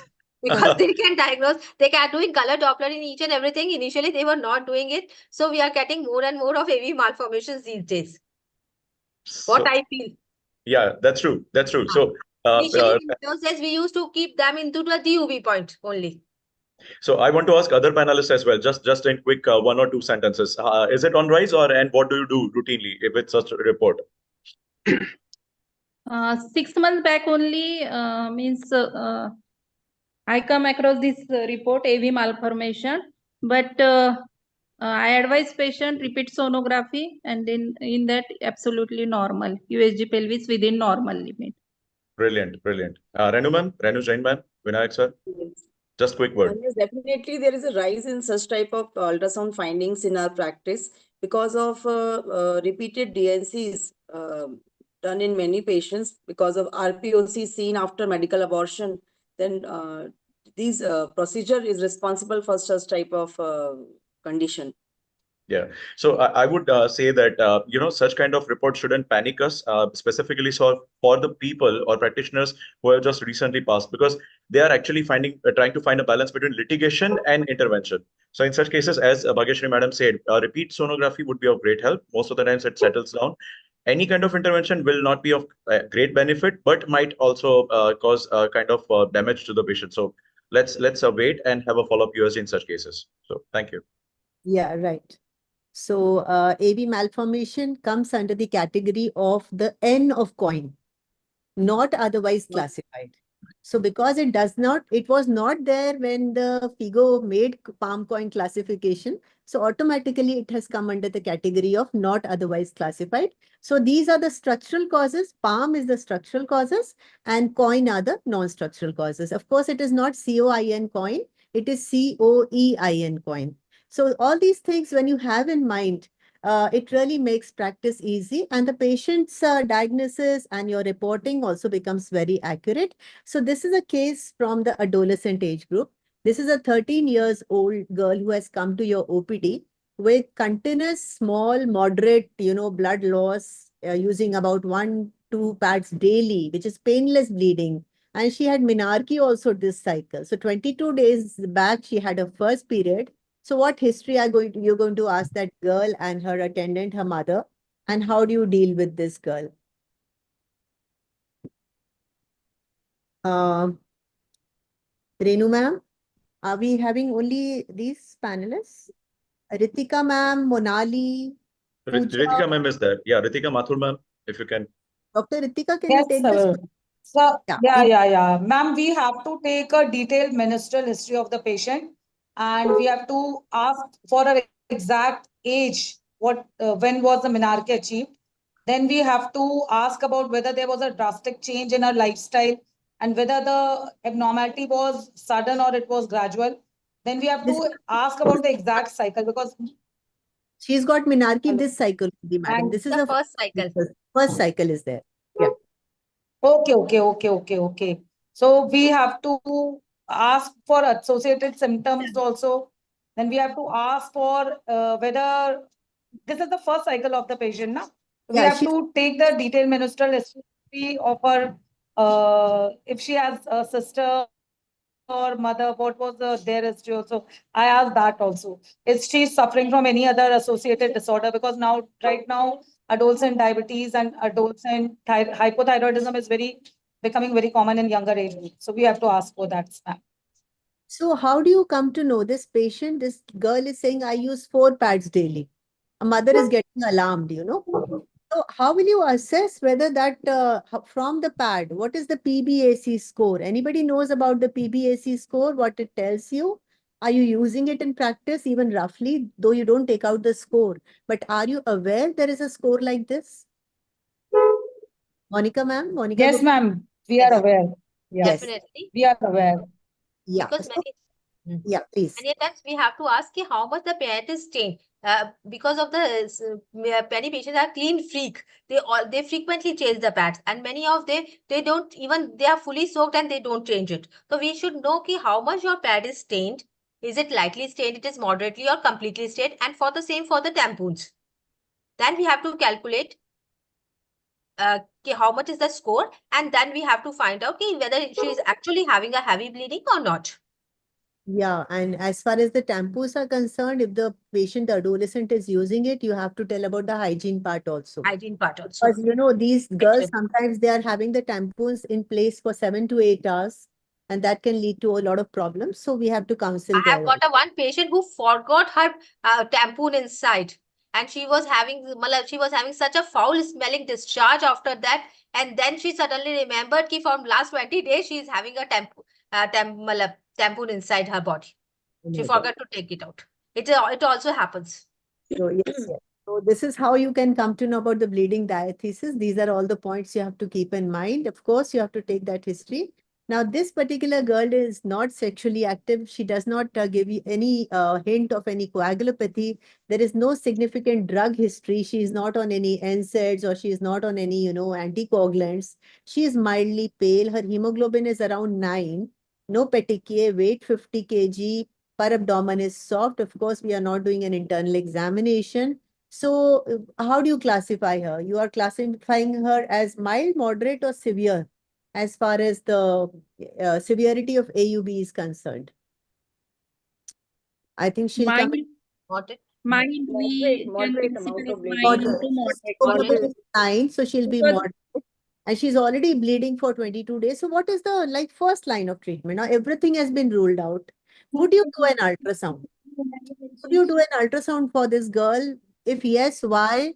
If not, why not?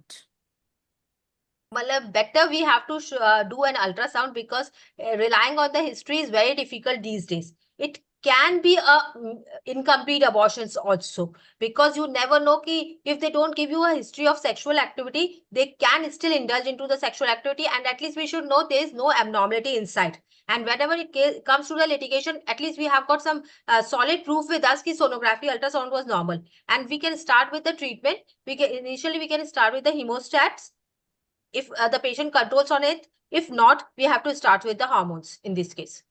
Yeah. So with regards to litigation, you mentioned that we might need to check that particular zone. So because we can't do the PV examination.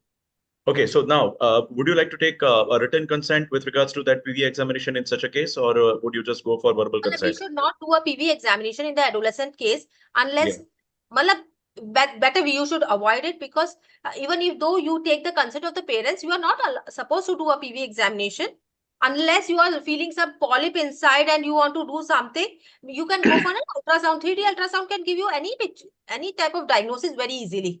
So why to go for a PV examination in this girl? Even the girl will get panic because of that also. So if it is a hello, yes, if it is sir. Vinayak, sir. if it is adolescent and having bleeding, if you're suspecting pregnancy, I think that comes under POXO.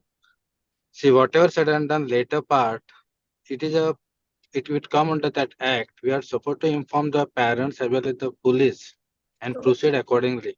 Only, sir, Irrespective, positive. If the UPT If it is positive only then. then you if you are suspecting pregnancy, if it's positive, and if you confirm it by ultrasound, then definitely it comes under that category.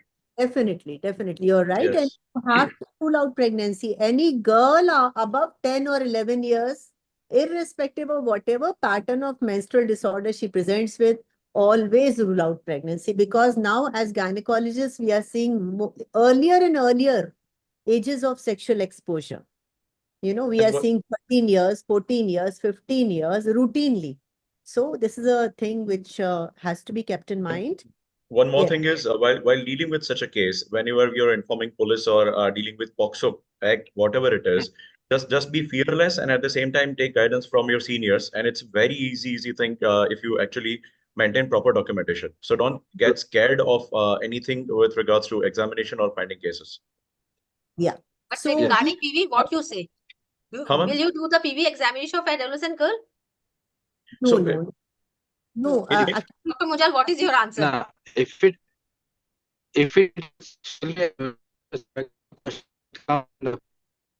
So Vinayak at sir, all, your your network PV, is not working. hello?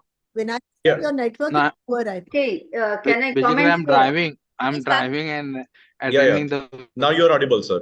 Please. Sneha ma'am, please. Yeah, What do you say about the let him- PV in Yes, you are adolescent? supposed to do a pelvic examination. Hello? Yes, you are audible, sir. Yeah. So you are supposed to confirm by pelvic examination, provided if it's better to have a senior lady gynecologist and it's better to have a government setup, government institution. And of course, after informing the post, treatment should be there. For example, madam said she's having bleeding for last 22 days. And if it is incomplete abortion case, you are supposed to do the evacuation procedure with a certain protocol. There's no harm in doing evacuation because it's a abortion case basically. And to stop the bleeding, you have to touch her. You have to do the pelvic examination, irrespective whether she's adolescent or something. But certain paper documentation has to be there in the place. I'm asking about the adolescent girl with AUB, not with the pregnancy. Pregnancy, though you have to do. No, if you no. do evacuation, you have to do a PV examination. No, no. I think What No, for no, the no, AUB? no. I think Sneha madam. No, absolutely no. But let Sneha madam comment. Please. Yeah. So Madam, first- please. Yeah. So first of all, thank you, Monica. I'm just focusing on AUB. See, basically, as all of you are talking about the different etiology of AUB at this particular age, all said and done, you must rule out pregnancy by whatever investigation, maybe simple urine pregnancy test or ultrasonography. They're all over South If India. at Just all Tamil you Nadu. if at all you suspect pregnancy, then the question of reporting to police coming under POCSO, and then of course the internal examination with informed consent of the parent, if she is a minor, all these things come there. Okay, if it is not pregnancy, there's no question of internal examination at all.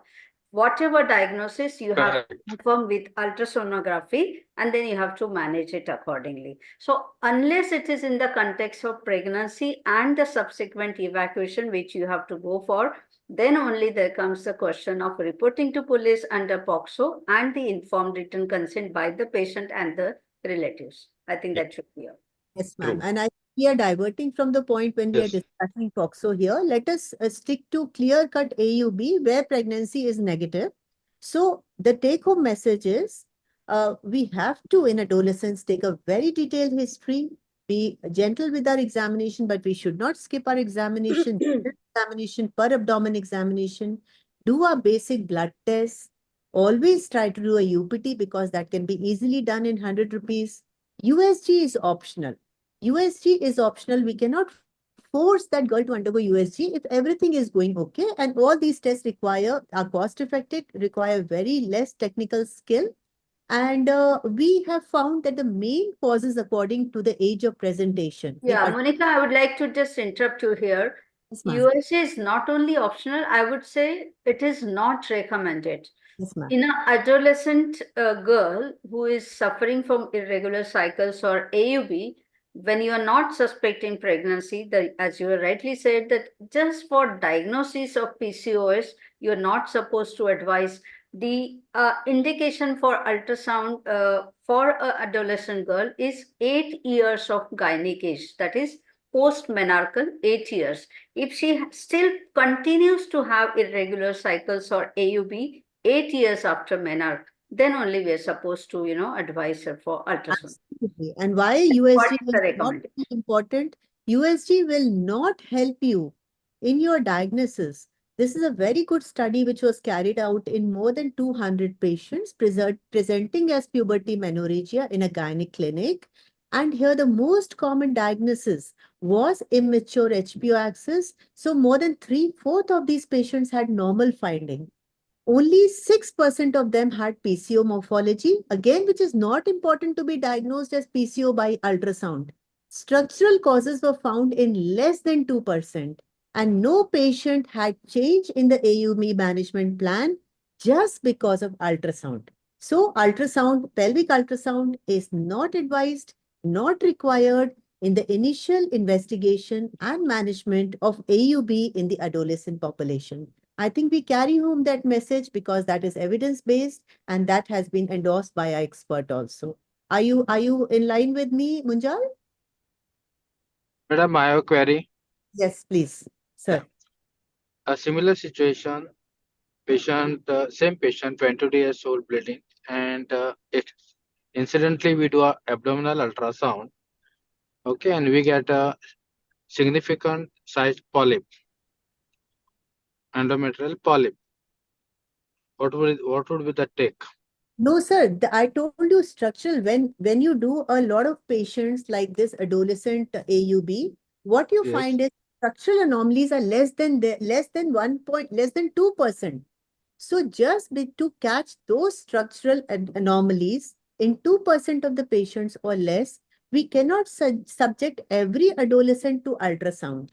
When all other causes have been ruled out, you have ruled out all other causes. You have started her on some hemostats like tranexamic acid. You have put her in low-dose COCs. You suspect some sort of polyp bleeding, that flash bleeding, the fresh blood, the post-menstrual, premenstrual spotting. That case, of course, you can advise ultrasound. But making ultrasound as a uniform practice in adolescents is definitely not recommended as per guidelines, sir.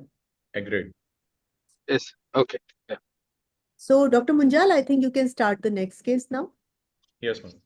Can we have the next slide, please? This is adolescents, lot of slides on adolescents. I'm sorry, but everything speaks about the same thing. And main thing is reassurance. I would just like to add one point here. All of you have covered everything very nicely.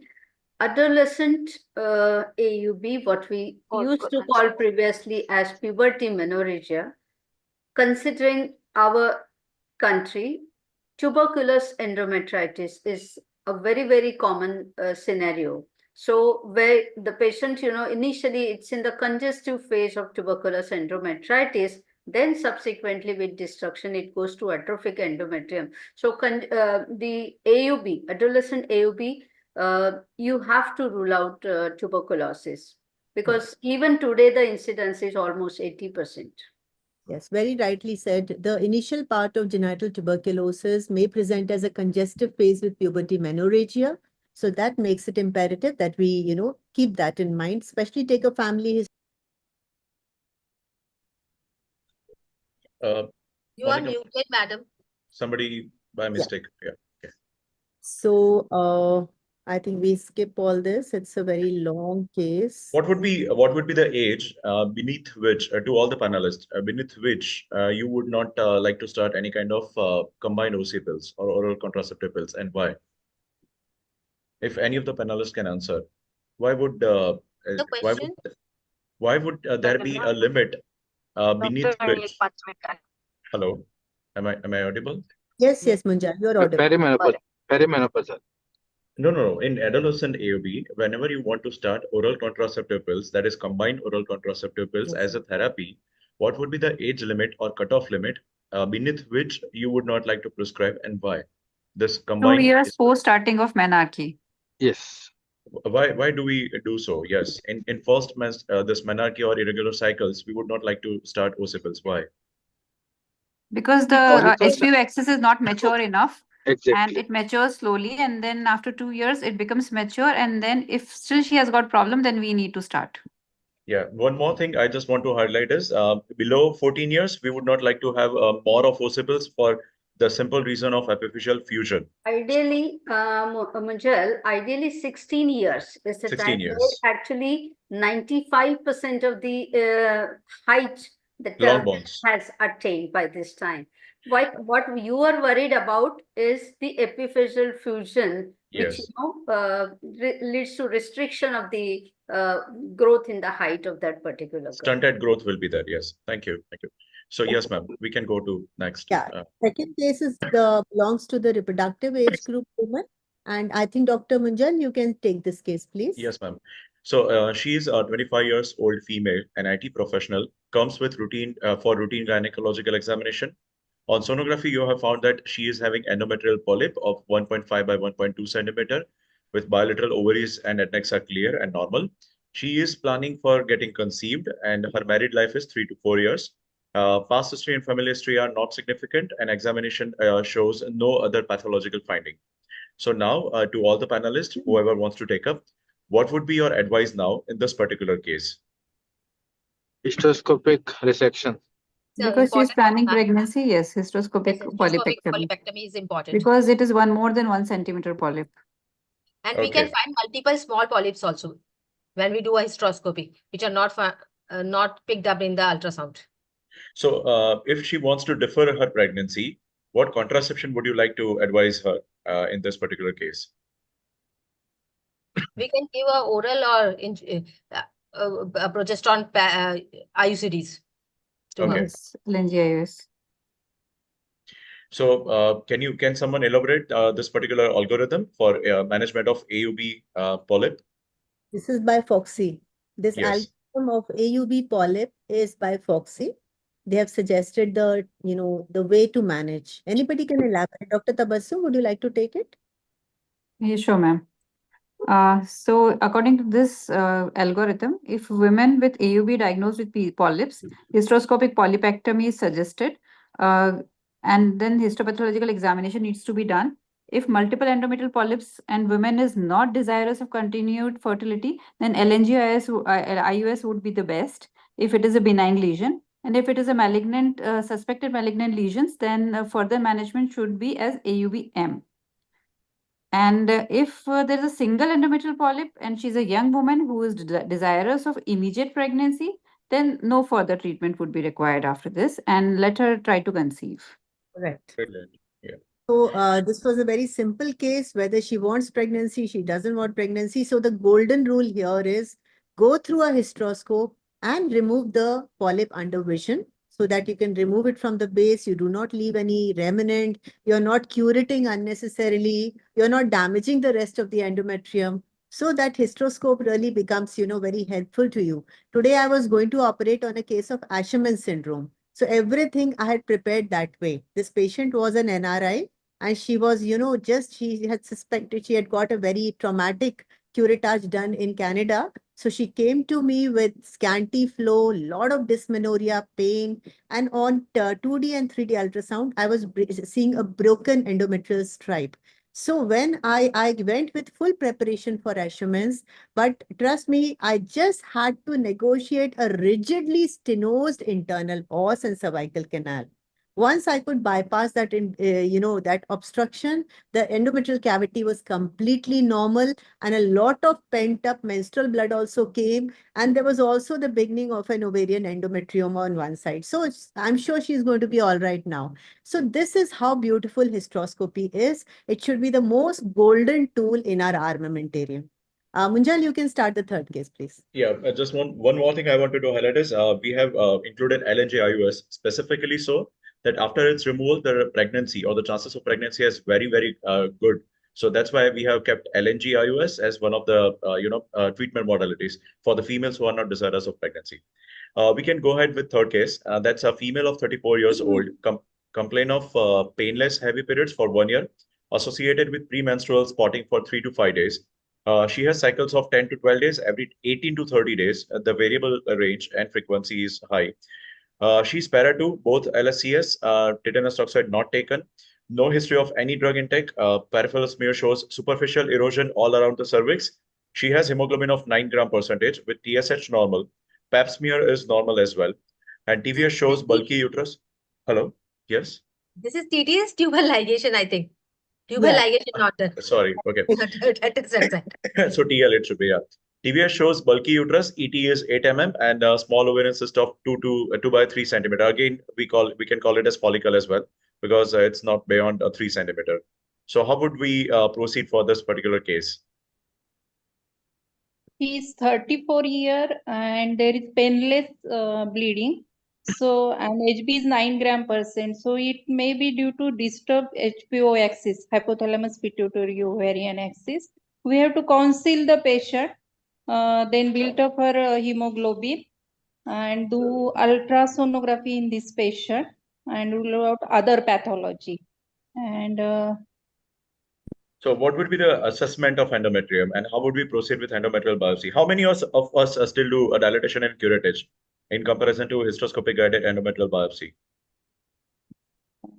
if patient is affording, then go for the hysteroscopic DNC.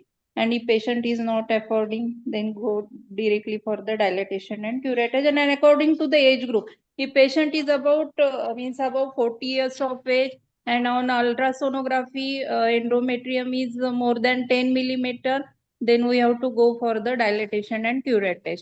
In case if age group is above 55 years and endometrial thickness is 4 millimeter, means in postmenopausal patient, if endometrial thickness is more than 4 millimeter, then we have to go for the dilatation and curettage or hysteroscopic DNC, depending on the condition of the patient, situation of the means whether it is rural area or urban area. And even the expertise of the surgeon or operating surgeon, yes. I think the person who are expert in hysteroscopy, they are doing it hysteroscopically, and most of the gynecologists, they are not having a hysteroscopic, even they are not having a hysteroscopic training, they are still doing an endometrial biopsy, but just we can have a PIPL biopsy. I can think we can do easily. So PIPL does cost just 250 rupees. So that's a very easy thing. And when we take endometrial biopsy with PIPL, it is recommended that the tip of the PIPL needs to be cut and sent as it is to the histopathologist for proper diagnosis, rather than flushing it out to get the specimen. Yes, we can have next slide. In the case of AUBE, so I think in this patient, we doesn't need endometrial biopsy as the age of the patient is less than 35 years and there is no other high risk factor for the endometrial with the malignancy. So why we want to do endometrial biopsy in this patient? We can start with oral contraceptive pills in this patient to regularize the cycle and to decrease the menstrual blood. Yeah, that is a good option because as you mentioned, it is less than 35 years of age.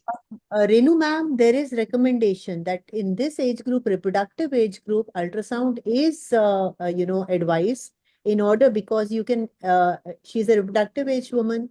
She can easily get her uterus, endometrial lining, adnexa evaluated.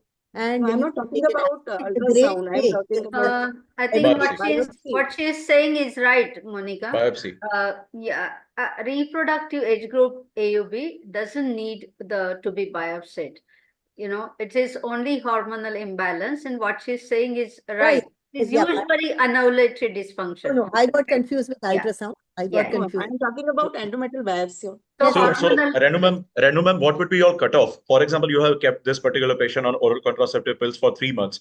She is still not relieved of her symptoms. Now, would you plan for biopsy or would you still wait for that? Having some infection also like endometritis, I will give a course of antibiotic also to this patient. That may possibly cause a polymenorrhagia in this age. Now you have finished. You have finished ovulatory dysfunction. So you have finished the course of antibiotics. You have given her oral contraceptive pills for 3 months. For 6 months. For 6 months, I will give. For 6 months, I will give oral contraceptive pills. Then if even after that the abnormal uterine bleeding persists, then only I will suggest endometrial biopsy, not before that.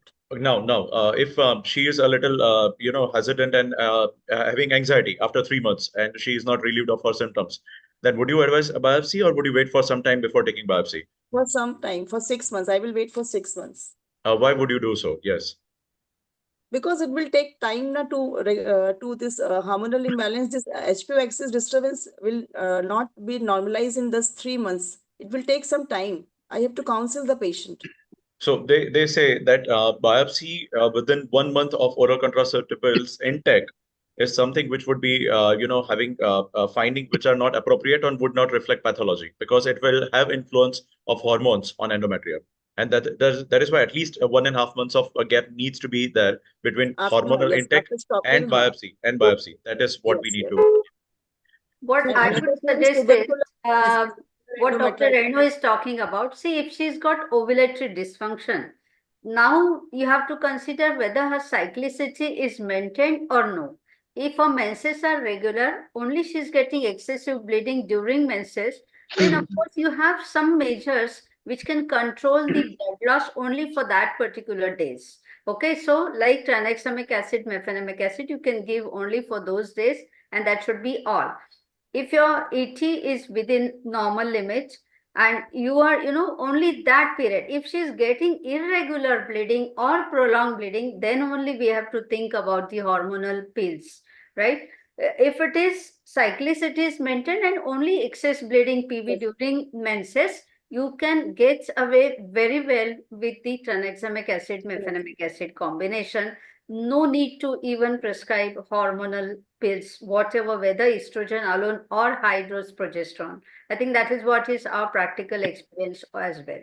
One more thing, which is I ignore most of the times, is stress level, work-life balance, new situations coming in life. These things are quite ignored, and at times would be of great help if explored properly. Yes. What about LNG in this situation, in this particular patient? Renu ma'am? Yes, ma'am. Can be advised, and patient. It will have two effects. One is cycle, control of AUB, and another is contraceptive effect. So it will be a good option for this patient. Okay. How would you like to give this cyclic progesterone?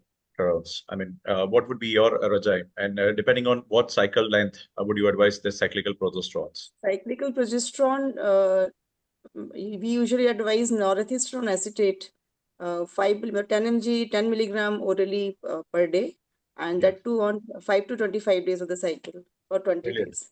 So depending on the length of cycle, we can manage from 5 to 25 days or 15 to 25 days. So that can be managed, yes. So this is an older woman now, older than naturally. She is now after 35. She is obese. She's 38 years old. She is obese. She is having heavy periods since the last 3 years. She is a controlled diabetic. She's taking drugs for type 2 diabetes. She's para 2, living issues 2, abortion 2, no history of hypertension, tuberculosis, hypothyroidism. Weight is 86 kg. BMI is 31 or 32. TVS shows a uterus which is just bulky 6-week size, or maybe like for para 2, that might be normal only. Endometrial thickness is 11 mm, probably on day 7 or 8 of the cycle. Both ovaries have got small, simple, clear cysts of 2 into 2 centimeter, and there is no free fluid in the pouch of Douglas. So how are we going to manage it, Dr. Monica Gupta, ma'am?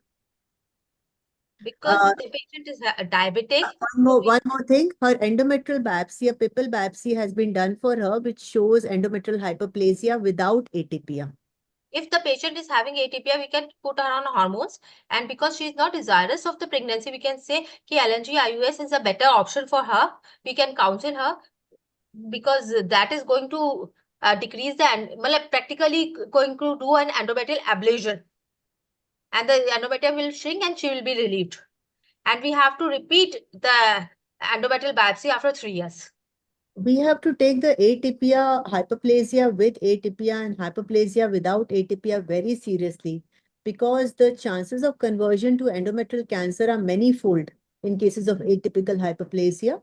So whenever you send the endometrium for histopathology, you should be, trusting that lab and that histopathologist and basically looking at it with great care. This is what you were talking about, histological regression of the ATPR. I was discussing with Sneha ma'am just about a couple of hours back that sometimes oral progestogens, when they are being used cyclically in such women, they can cause histological regression of these changes and cause her to have a normal endometrium. But again, you have to repeat the biopsy. So, आवाज बढ़ाइए. yes, yes. So can you comment आएगा. हाँ, अभी आ रहा है. on biopsy and how तो frequently बहुत ज्यादा हो गया. repeated? वो Dr. सिर्फ खाली उसने बोला थैंक यू बोला तो मेरे को बोलिएगा. तब तक Corona मैं Corona क्या person पता. can mute anybody from Corona who is host. Thank you. Thank you. Yeah, so Dr. Bhagyashree, what would you speak about the endometrial biopsies in such a woman? How frequently she has got one biopsy. Of course, this case was without atypia. She's got one biopsy with slight atypical features. Now, how will you repeat the biopsies? How frequently you will repeat? How will you counsel? And how will you do the follow-up of such a patient? In such patients, counseling is more important, and 2 consecutive 6 monthly negative biopsies should be obtained. And if means the second biopsy report is with TPA again, then we have to think about the hysterectomy without wasting much time. Yeah. So these are all the indications for hysterectomy in such a case where atypia appears. Progression to atypical hyperplasia has occurred during follow-up. There is no histological regression of the hyperplasia despite a year of treatment. There is relapse of endometrial hyperplasia even after completing your medical curettage with progestogen. There is persistent bleeding, and if the woman is, not undergoing proper surveillance follow-up or is from a very remote area. Okay, so these are the cases when, of course, hysterectomy has to be done now with lot of, care that whether it is really indicated or not. So this is the algorithm for AUB malignancy. This is available on the website of Fogsi. This is given very beautifully. So all of you can go through it. These are the recommendations, the close monitoring, and one more word that endometrial ablation is not recommended, especially if atypia is there. Not only does it cause incomplete destruction of that abnormal endometrium, but the histological follow-up becomes very difficult. Patches are left. So the ablation has come under the scanner and it is generally not advised. So Dr. Munjal, this is the next case. You can take perimenopausal age group. Yeah. So she's a 46 years old female complaining of heavy and painful periods for last 2 years. Cycles are 5 to 6 days of menses every 18 to 23 days. Her hemoglobin is 9 gram percentage. Her vitals are stable. Weight is 70 kg. On transvaginal sonography, uterus was uniformly enlarged with size of 10.2 by 7.2 by 6 centimeter. Myometrium shows a mottled inhomogeneous texture and had small cystic spaces within the myometrium. The endometrium shows shaggy appearance with indistinct stripe and endometrial thickness is 9 millimeter. Right ovary shows a small hemorrhagic cyst of 1.8 by 2 centimeter. And rest findings are normal. Now, what would be your diagnosis and how would you proceed with regards to investigations and what are the management options she has? If we can. Adenomyosis uterus, first diagnosis. Okay. And we have to, first we can go for the medical management. A gynecologist is a very good choice for the adenomyosis. And if LNG patient is agree, we can go for an LNG IUS. Both are giving a very good results. Yeah, so and if the patient is not relieved in any case, hysterectomy is the last resort. I think adenomyosis, the guidelines are very, very clear. The diagnosis is like almost TVS gives you the book picture of adenomyosis. The symptoms give you the bookish picture. So it's like medical management is clearly demarcated. LNG is highly effective in diffuse adenomyosis. And indications of hysterectomy already Dr. Monica Gupta has told us. So you can see the overall satisfaction rate in patients of HMB who are presenting with adenomyosis or AUB-A is as high as 72%. So this is the beauty of this drug. this device, which releases the initial rate of release of progesterone is about 20 microgram per day. The acceptance level is very, good, and you can see the placement very clearly. The only thing is the uterus should not be very large. Has any panelist got an experience where they placed an LNG in a slightly larger uterus? Was it effective in controlling the HMB? Did it cause amenorrhea? Was it expelled? Up to 10 weeks, I have put. So up to 10 weeks size uterus, and it worked. It And worked. even in one of my patients who is having a normal size, it was expelled. But it was in 1 out of 50 case, the expulsion was there. In the rest 49, there was no expulsion, and I got a very good results with LNGIOS. So, Dr. Renu, you are in medical college. Tell me, you have any experience of these surgeries, adenomyomectomy, wedge resection of myoma, laparotomy for adenomyoma, or basically like laparoscopic surgery for adenomyoma? Do you have any experience? Because we would like to see These whether are it the works. women who do not. These are the women who do not want to sacrifice their uterus. They usually come to us, Madam, please save the uterus. So in these women, we tried in local adenomyoma, we tried to resect that adenomyoma part of the uterus, and we are successful in doing that, but not laparoscopically, but by open technique. So has it occurred any time, because it has happened with me, that laparoscopic myomectomy is planned? We have started to find the myoma, and we would encounter the adenomyoma. Has it happened with anybody else? Because it has happened with me a couple of times. It has Thinking happened that also. Like there was sometimes this adenomyoma on ultrasound has got a compressed peripheral layer, which Yeah. appears on the capsule of a fibroid, and it has peripheral vascularity also. The only thing is it has got vascularity in the center also.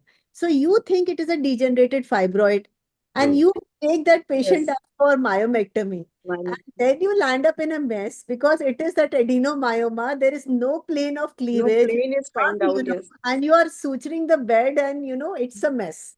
No, But that's yeah. yeah.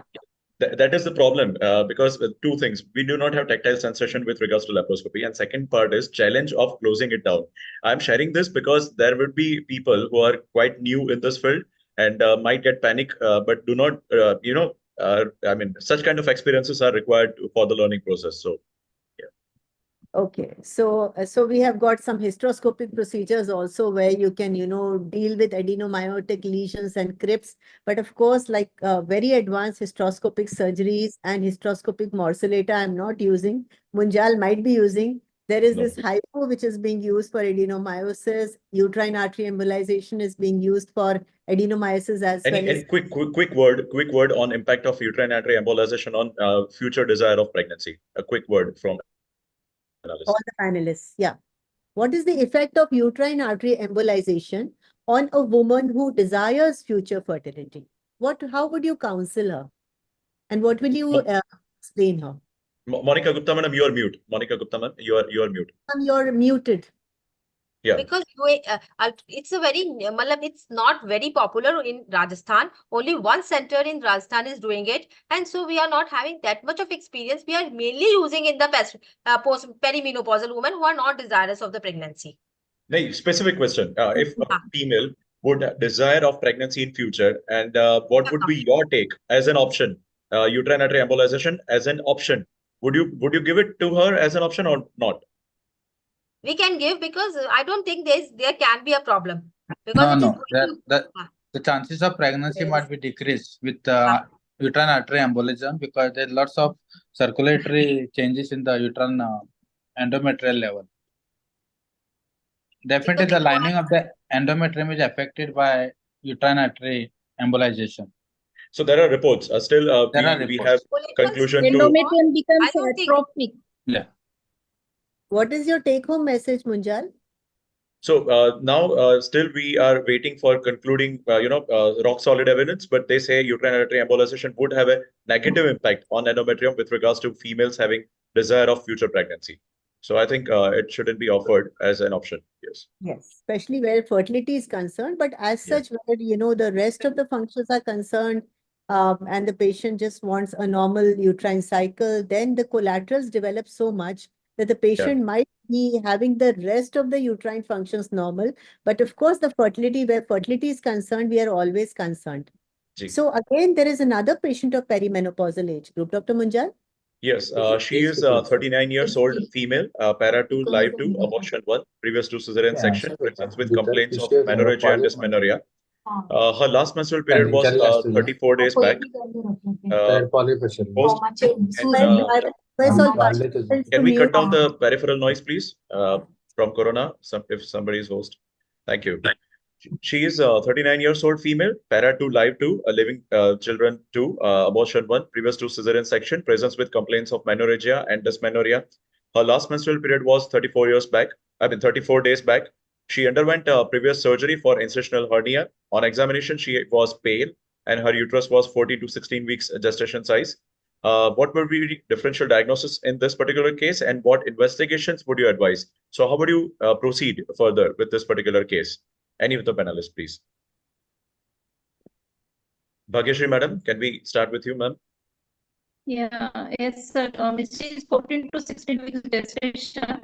So we have to advise, we have to do in this patient, and ultrasound, ultrasonography with serious things. USG obstetric we have to do in this patient. She's got a large And we have asked her about whether tubulation has been done or not. Dr. Bhagyashree, network is not there. Your voice is breaking. Dr. Bhagyashree, please move to my network area if you can. Your network. Yes, ma'am. Please. Yes, ma'am. Now I am audible. Yeah. Am I audible, ma'am? Yes. Yes. We have to advise all blood investigations and ultrasonography. We have to see whether it is pregnancy, and we have to do EPT also. Urine pregnancy. First, we have to do urine pregnancy test. We have to advise all blood investigations and other ultrasonography also to look any other structural abnormality, and per speculum examination and PV examination is important in this patient.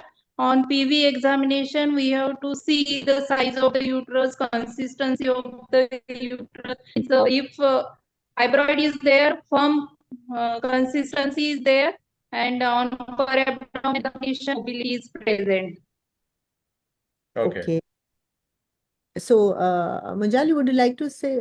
Just a quick word on drug of choice for iron replacement therapy from all of you. Just one option. What would you choose for iron replacement therapy in this particular case? Injectable iron. Injectable iron is the better option. Which Because one? the Which one? hemoglobin FCM is the better option if the patient can afford. Okay. FCM, yeah. So she's having fibroid uterus as per the sonography. What are the indications for medical management of fibroids? In which cases? In this particular case, would you go for medical management? And if yes, why? If fibroid is small, depending on the site and size In of this case, fibroid, we would talk for this particular case. Now, in this case, would you advise medical management, and what are your options for medical management? So, sir, on ultrasonography, what is the size of this fibroid? Monica Gupta, ma'am, if you can take up that, because the network The is fibroid is less than 3 or 4 centimeter. We can start with the mifepristone 25 mg or 10 mg for 3 months, and if we can go for an LNG IUS also. And if the patient, we can just give a hormonal therapy also if the patient requires for the control of the bleeding. Otherwise, for such a big size of the fibroid, and hemoglobin is 8.6 gram, better we should go for a hysterectomy. And pros and cons. Just quick, one pro and one con of GnRH analogs. Would you start in this particular case? GnRH analog. Better we should, they are having a lot of side effects, and if we give and we don't get the result, either we have to go for a hysterectomy. Yeah, okay. We have to give an advanced therapy and all. If it is a submucosal type of fibroid, submucosal, then we should go for hysterectomy. because most probably this is a case of submucosal fibroid, I think, because the patient is having so much of bleeding. She is having anemia of 8.6 gram, hemoglobin is there.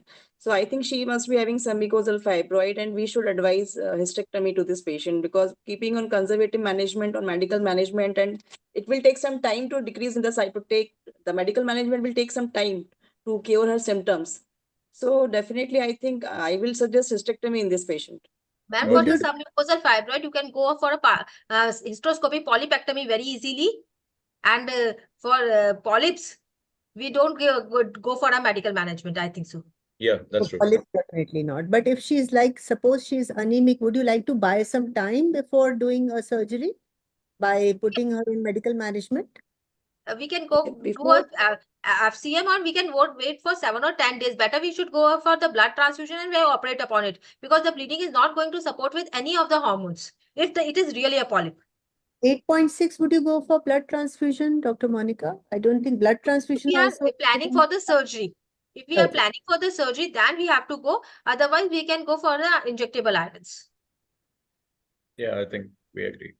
Yeah, okay. So this was the last case. We have talked about UAE now, and we have talked about the role of hysterectomy. This is just a concise diagram of AUB treatment in palm, structural causes, AUB treatment in coin, that is the non-structural causes, and of course the not specified. As you can see, when it is not specified and it is AV malformation, AV malformation is one condition where uterine artery embolization is recommended, and hysterectomy again is the last resort. And the rest of the conditions where the not otherwise classified, you are either resorting to LNG IUS or COCs or agonist with feedback therapy. So this brings us to the end of the presentation. And this is again a very beautiful diagram given in the Fogsi GCPRs. I would like everybody to go through it.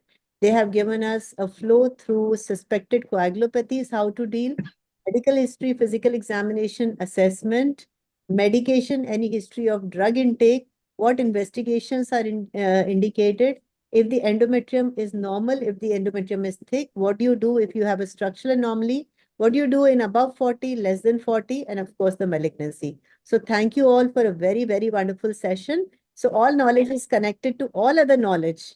So we are connected to all of you. The fun is in making the connections.